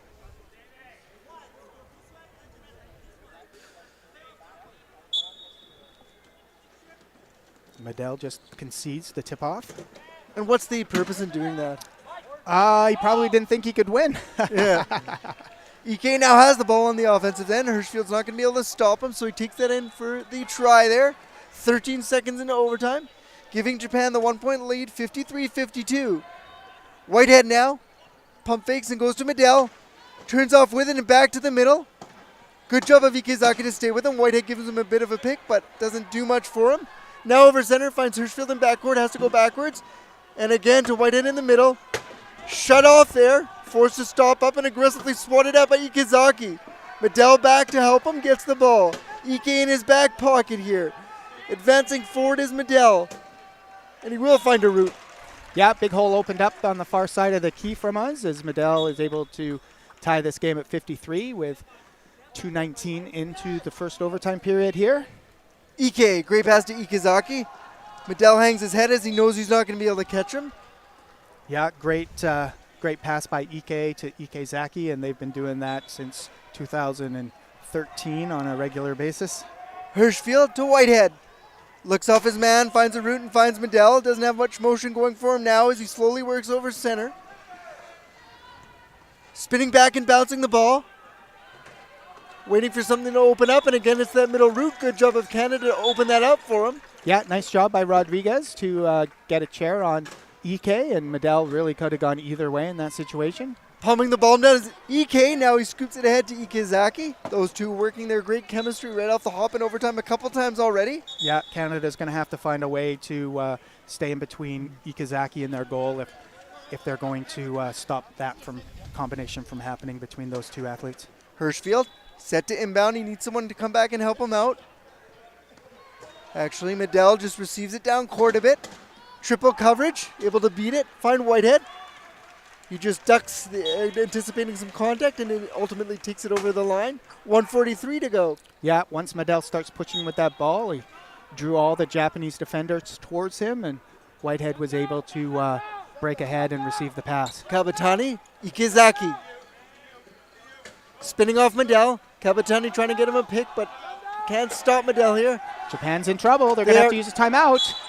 Yes, indeed they are. That is a huge play there by Canada, forcing them to use their last timeout. And at each overtime, they are replenished, just to clarify. So if this goes to 2 overtimes, you get another timeout additionally for the second overtime?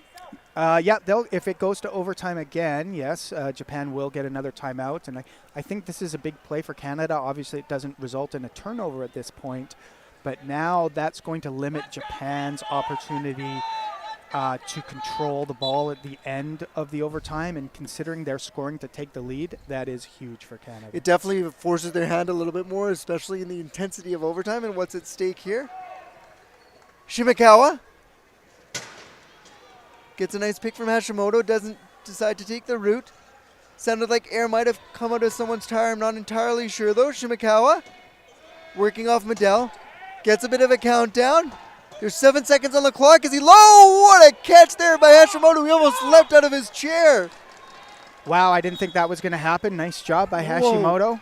What a play that one was. We'll get a replay of that now. Shimakawa looking over. He knows the time's counting down. Lobs it back court, and look at this catch by Hashimoto. Leaps out of his chair. His chair actually left the ground.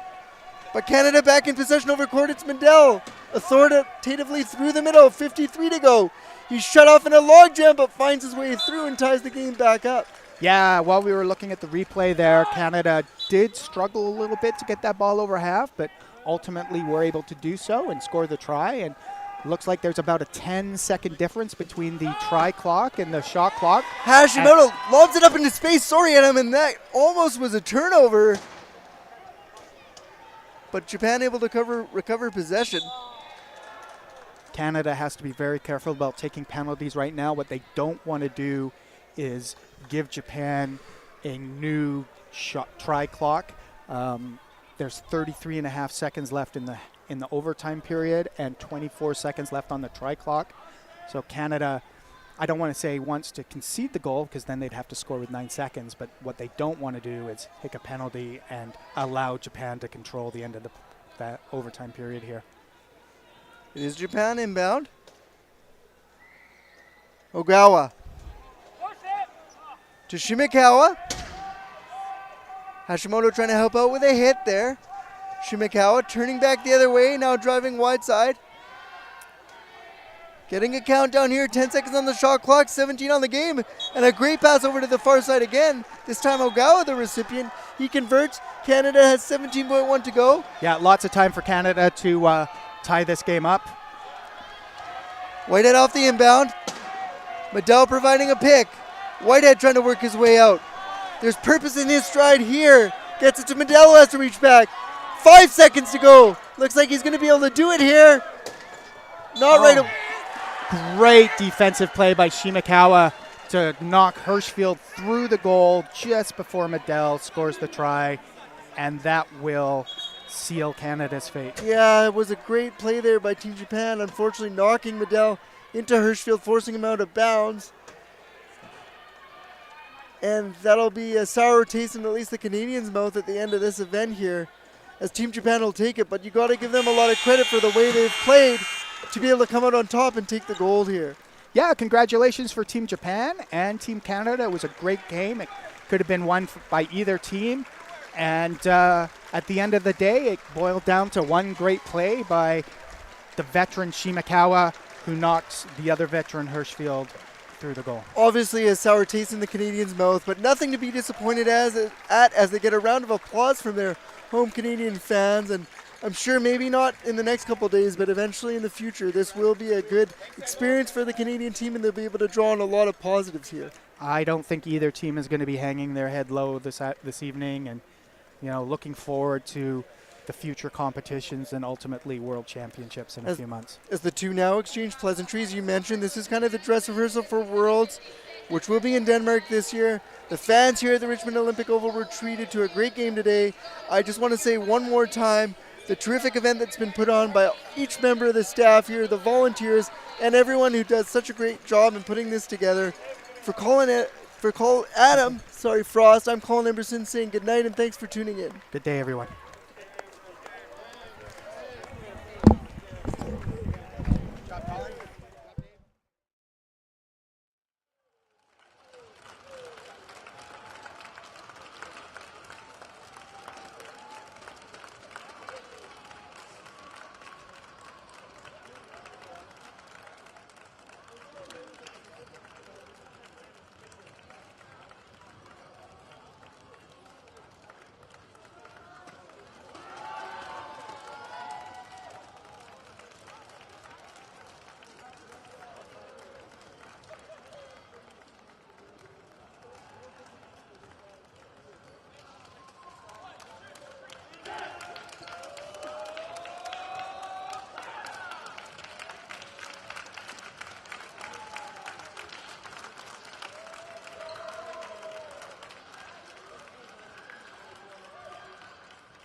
if the teams can please be ready. Thank you.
Good afternoon, everyone. Bon après-midi. Welcome to the award ceremony of the 2022 Canada Cup Wheelchair Rugby Tournament. We're so grateful to gather today to celebrate what a great tournament we had on the traditional ancestral unceded territories of the Coast Salish, Musqueam, Simiami, Tsawwassen, Solo, Kwantlen, and Stupinus people, and we're so grateful to be guests on their land. We want to thank Kwantlen First Nations Elder Kevin Kelly and his son Michael Gabriel for the beautiful opening that they gave us at the beginning of the tournament, and thanking them for sharing their culture and being here today. Mon nom est Fanny Smith. Je vais être maître de cérémonie aujourd'hui pour la cérémonie des médailles. After 4 long years, it's so good to be back together, and these matches this weekend have been so close and so exciting to watch. Please welcome our athletes for the medal ceremonies today for the 2022 Canada Cup. Team Denmark.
the Minister of Tourism, Art, Culture and Sports. So thank you very much for inviting me today to join today's ceremony. As someone with a spinal cord injury myself, it's thrilling to watch skilled athletes perform at such a high level in a wheelchair sport. And after 2 long years of pandemic restrictions, I know that the tournament's return this weekend makes the whole experience a little more exciting. We're honored to have the opportunity to host the Canada Cup in our beautiful province, and I thank all the teams for traveling to be here with us. The Government of BC is committed to accessibility, diversity, and inclusion, and this event helps us create lasting legacies in these areas. I want people of all ages and backgrounds and levels of ability to choose active living. Whether people take up recreational activities or engage in competitive sport, we know that the benefits are numerous. Sport and active living are a big part of the vibrancy of our communities and play an even bigger part in long-term health, wellness, and in making people feel engaged and included. Which is why it's so important for government to advance accessibility and inclusion for people who typically face barriers to participation. That's why we invest funds each year to make sure everyone has equal opportunities to participate in and benefit from sport. I'm proud to say that the province provides over $800,000 annually to disability sport organization programs, and we are also able to provide additional funding for this year's Canada Cup tournament. Sporting events are an opportunity to bring people from all over the world together like those of us here today. Events like this will go a long way in helping us rebuild a strong sense of connectedness and belonging that we missed during the past 2 years. As we continue to recover from the pandemic, we are focused on putting people first and strengthening our communities. And as the Parliamentary Secretary for Accessibility, I'm particularly proud of our commitment to making BC the most accessible province in Canada. Government's new plan for accessibility, Accessible BC, is helping us identify, remove, and prevent barriers to accessibility and inclusion.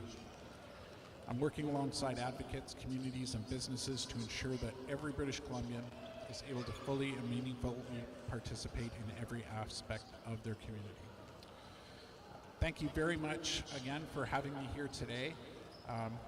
I enjoyed the game very much, and it's a thrill to watch folks with this level of ability. Thank you.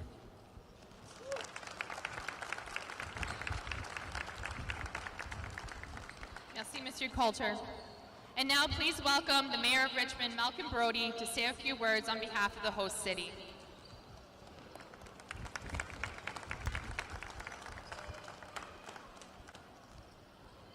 Good afternoon, ladies and gentlemen.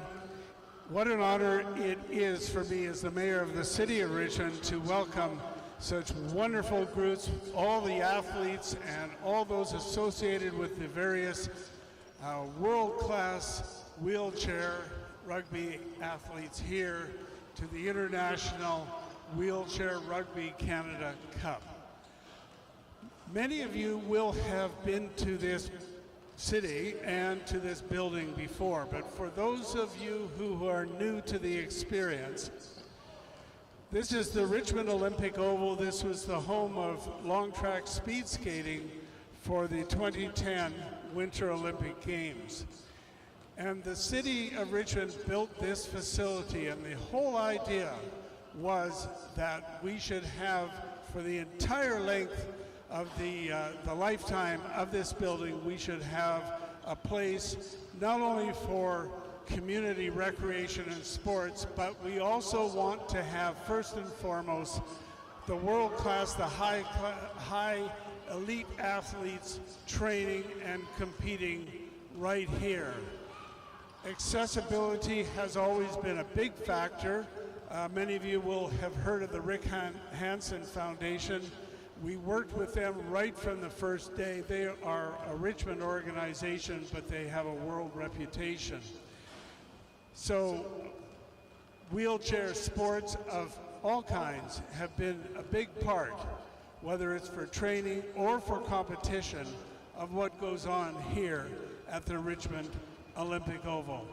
I would like to say a thank you, first of all, to the wonderful athletes who we have seen competing for the last few days right here in the Richmond Olympic Oval.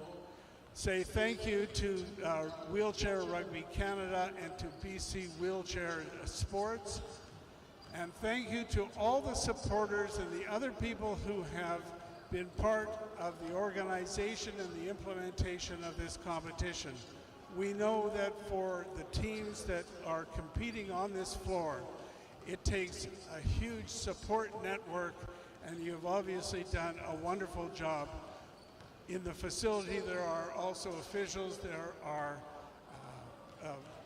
various people who have helped with the organization. We want to say a great word of thank you to all of you. You've done a wonderful job. We've had some tremendous competition and finished up with a game that could not have been closer, 1 point in overtime being the separation. So to all of you, congratulations, thank you, and we'll look forward to these world-class teams competing in the World Championships in the upcoming months. Thank you very much.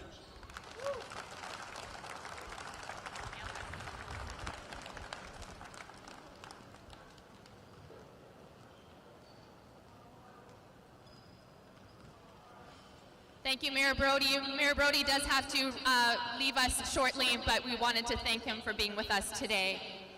And now for the medal presentations. I'd like to invite Doug McKay from IBEW Local 258 to help us with the bronze medals. And I would like to ask the team manager from that team to hand over the medals to team as you are called up. So please give it up for Team Denmark, the bronze medalists for the 2022 Canada Cup. Thomas Pa, Morten Elmhot, Leon Jorsen, Jacob Mortensen, Carl Mame, Sophie Skobo, Christian Eriksson, Sebastian Fredriksson, Mark Peters, Mikhail Schautel, Jason Rieger, Jane Teja Olsen, Ida Yelsen, Finn Jonsson, and Patrick Anderson.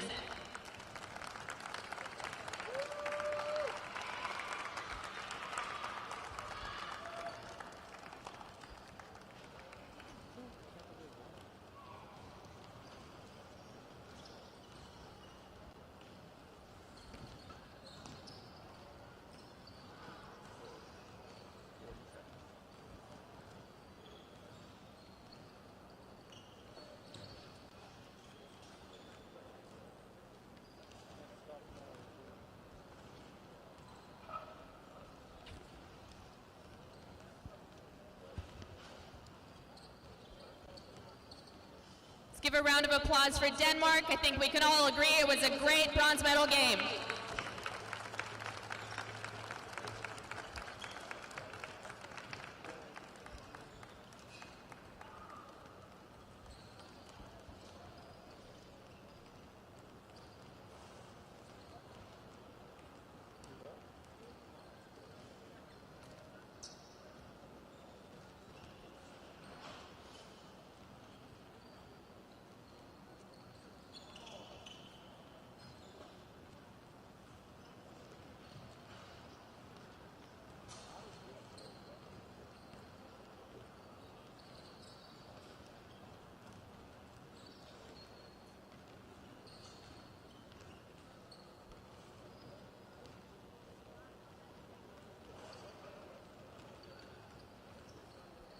Congratulations, Team Denmark.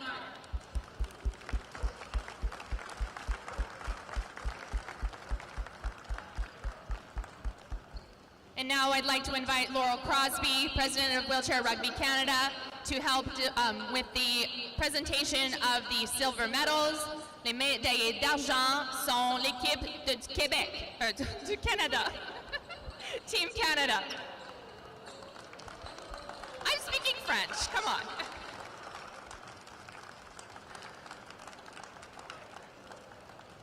Travis Morau, Mike Whitehead, Cody Caldwell, Trevor Hirschfield, Fabien Lavoie, Patrice Dagenet, Anthony Letourneau, Zach Medell, Eric Rodriguez, Matt Delby. Head coach Patrick Cote. Assistant coach David Wilsey. Team manager Nancy Wong. Team manager JP Lavoie. Team staffs Melissa Lacroix, Summer Christie, and Ali Govier, Matt Jensen, Nathan Lederer, and Dave Caldwell.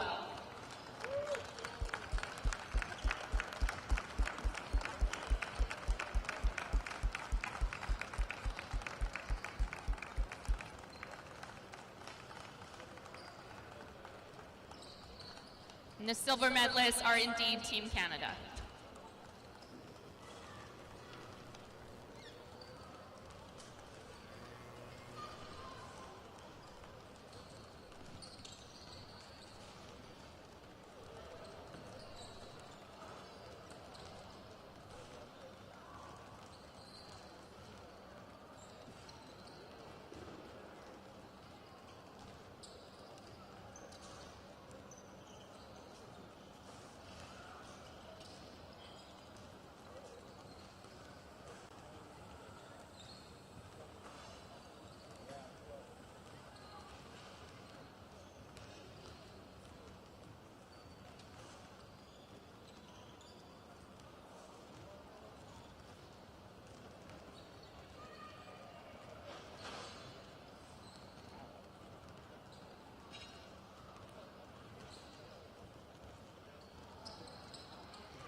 Congratulations, Team Canada. That was also an amazing game.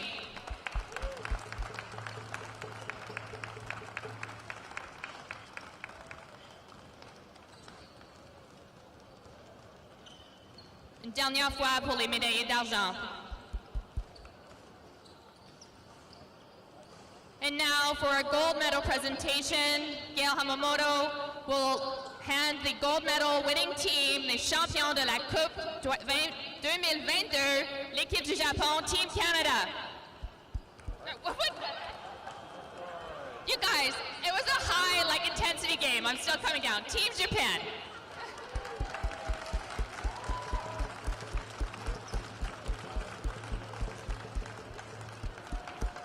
I'm so sorry.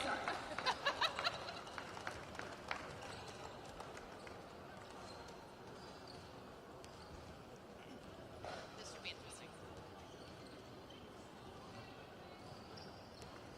All right, the gold medal winners, the champion of the 2022 Canada Cup, Team Japan, Yuki Hasegawa, Kai Kurahashi, Daisuke Ikazaki, Tomoshige Kabatani, Tomoyaki Imai, Shinichi Shimikawa, Katsuya Hashimoto, Yukinobu Ike, Saya Norimatsu, Hitoshi Ogawa, Fuyashi Wikawa, Motoki Shugano, Takahide Yoshimori, Noriyuki Higuchi, Yoshihide Kawasaki, Hideki Nakatani, Natsumi Nakamura, Kazutoshi Isa, Kito Nita, Makito Harada, and Kevin Orr.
Congratulations, Team Japan.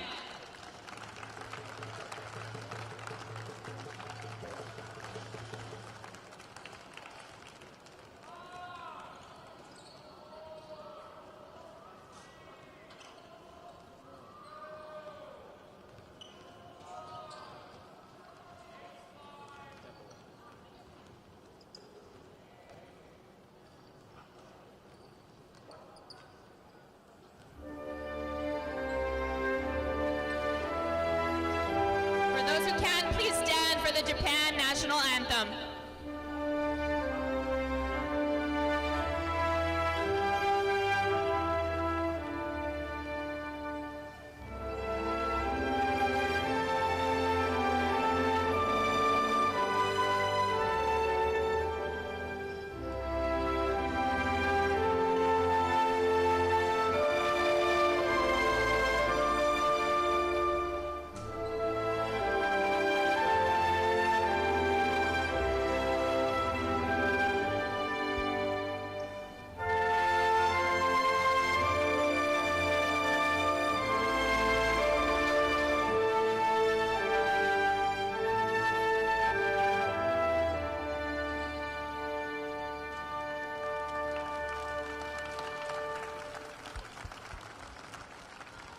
Can we now have the team captain from Team Japan to join us at the podium to accept the Canada Cup trophy? Presenting the winning team, the Canada Cup, is Parliamentary Secretary Dan Coulter.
Once again, let's give it up for all our medalists. Congratulations to Team Japan for winning the 2022 Canada Cup. As you know, an event such as Canada Cup would not be possible without a great deal of support and me fumbling a few times in my speeches.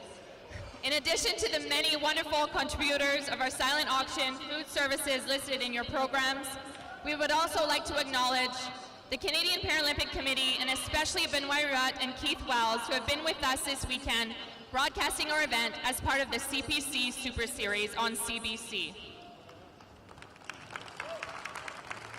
The stubborn baker, Jessica Kruger, for those amazing cookies. Bogetti Smith Photography, Jerry Cripps Photography, Dory Photography, the Hilton Marriott Vancouver Airport Hotels, Via Sport, CSI Pacific, Inclusion Incorporated, and Ocean Spray. Please give a round of applause to the many supporters that helped make this event a success.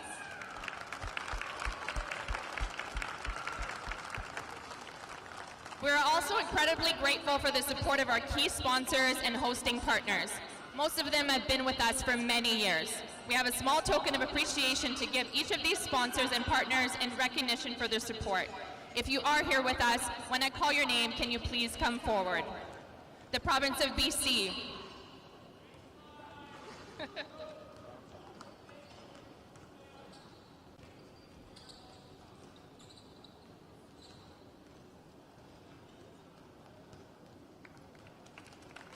The City of Richmond.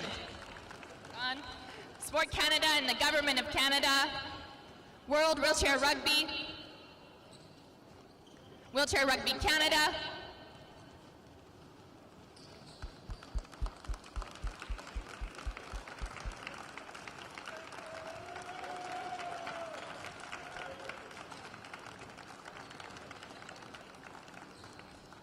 Richmond Sport Hosting.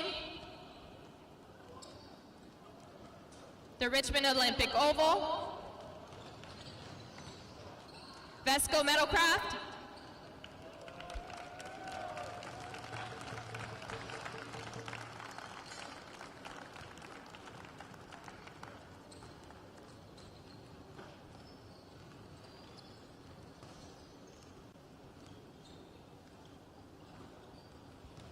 the International Brotherhood of Electrical Workers,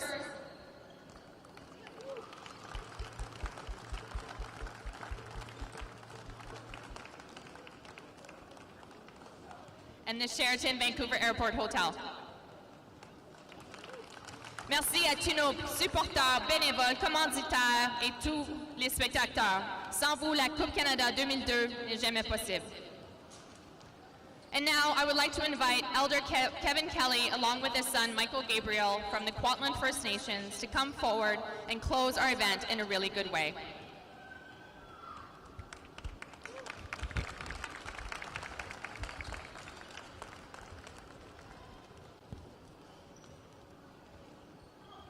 I just really want to thank the organizers, first of all, Gail and Andrea for the call, and Richard, Peter. My Indian name is Salah Sultan. I carry my late father's name from my territory up in Cultus Lake, Sewali First Nation. I've been married to the chief here, Kwantlen, part of the land you're on here today. Stakwasan is your traditional name. Hereditary Chief Marilyn Gabriel.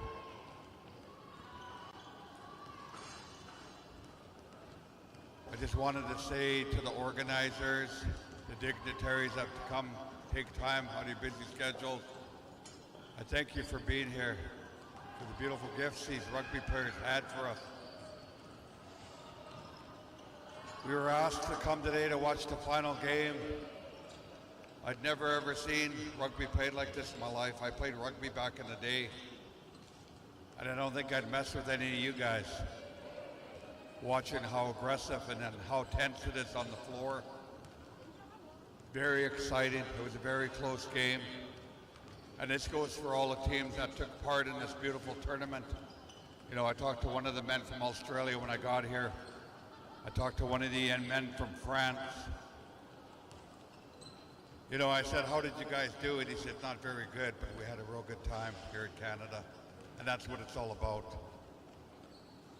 Regardless if you win or not, it's to meet new friends and to carry on. I'm honored to be here with my son. I want to thank the Musqueam First Nation. I want to thank the Tsleil-Waututh First Nation. And I also want to thank the Squamish First Nation. This is what we do as First Nations people when we go into somebody else's territory. We always thank the people whose land we're on. This is what I wanted to do. This is the protocol. I really want to thank the ones that organized, the volunteers, all behind this, because it's a lot of work and a beautiful facility like this. I'm honored to be here. The shirt that I'm wearing is when we had the 2010 Olympics, but I put my wife's logo over top of it. We got some beautiful artists here, as you see on the medals that you got. Somebody from Musqueam, I think, designed it. Congratulations on your win in Canada and Denmark. We're honored to be here for each and every one of you. I'm gonna let my son carry on now, and then he'll explain the songs. Awesome. Hey, swell, siaya. Start the day off by the teachings of my uncle Eugene Harry. Thank my Chichel Siamba above me, my creator above me. Thank my ancestors, because without them, we wouldn't have this culture here today. On Thursday, we opened up the event. In our culture, we want to make sure you come in a good way. The drums that we share, the prayers that we share, it's not a performance when we are up here. The drum to us is the beat of our heart. I asked my Uncle Stephen Point this when I was a young man, when I was 17. I said, why are people so drawn to the drum?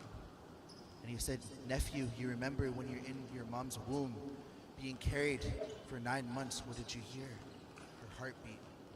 So it doesn't matter what walk of life or where you come from in this beautiful world, everyone can connect with this drum. But it's not only the drum, the heartbeat of the people that are here physically, the people that we pray to, it's also the heartbeat of our ancestors.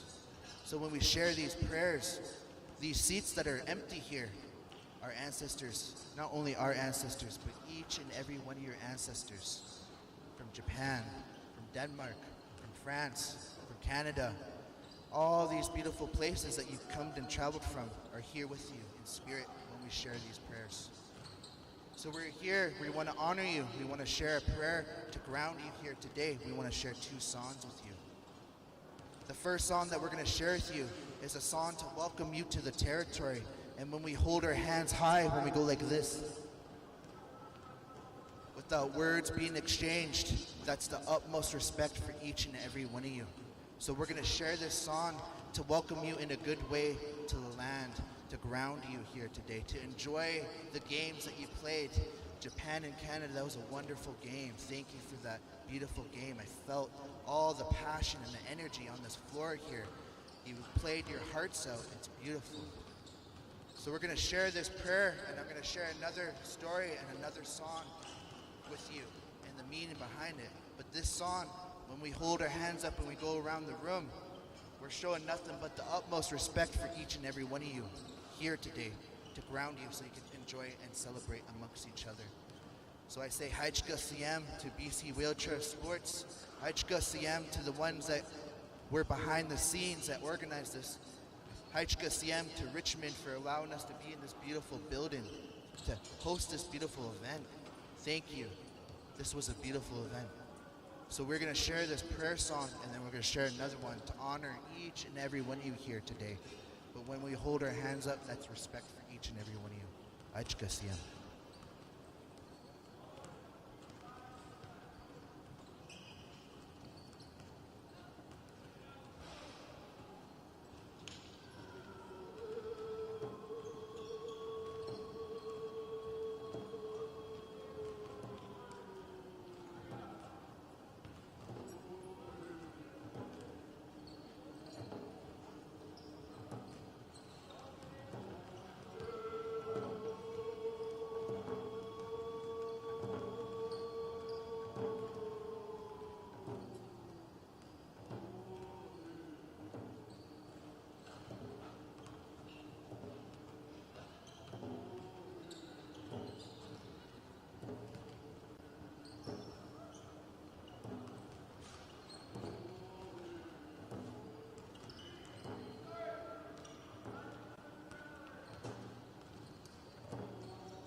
dear loved ones here.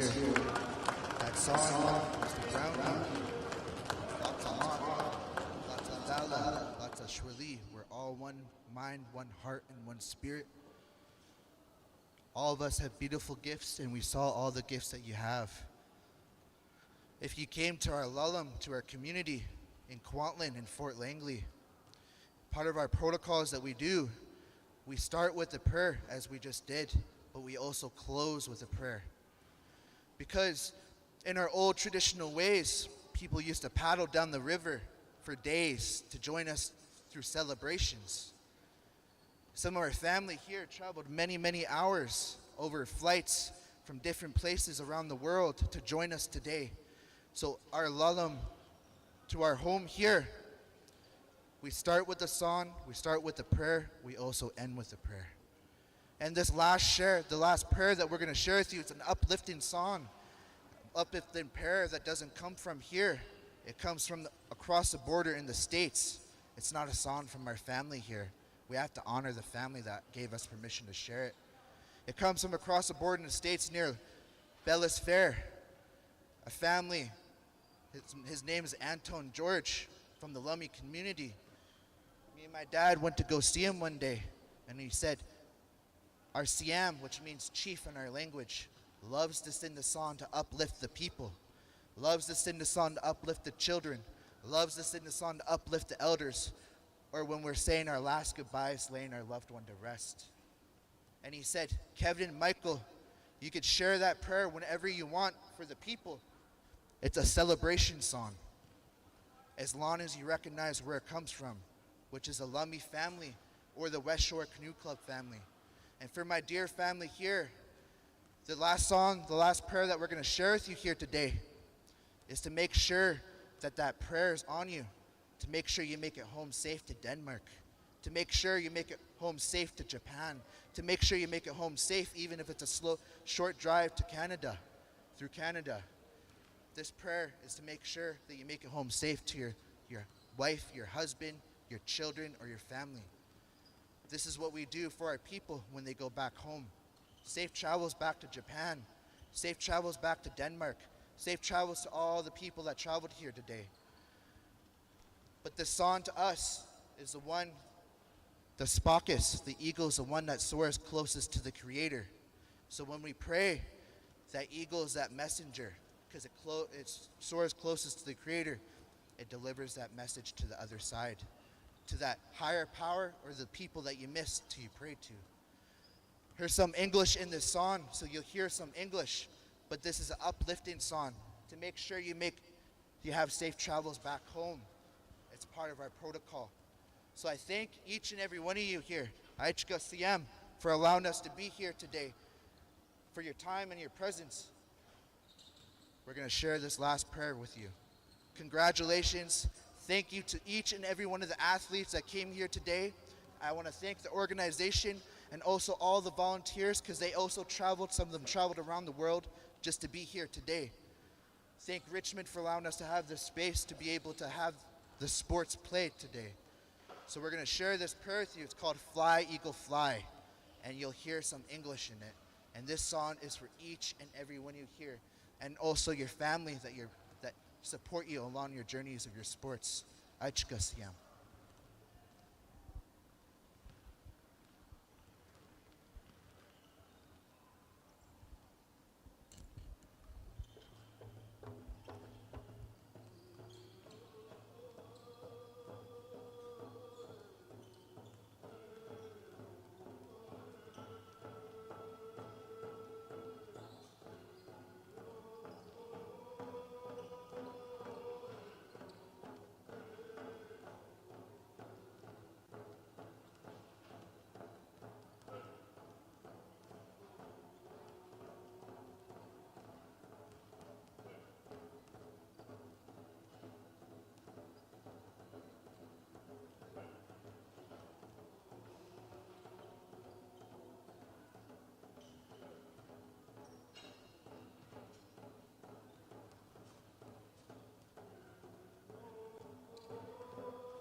Please join me as we thank Kevin Kelly and Michael Gabriel for being in community with us this weekend and sharing such beautiful songs.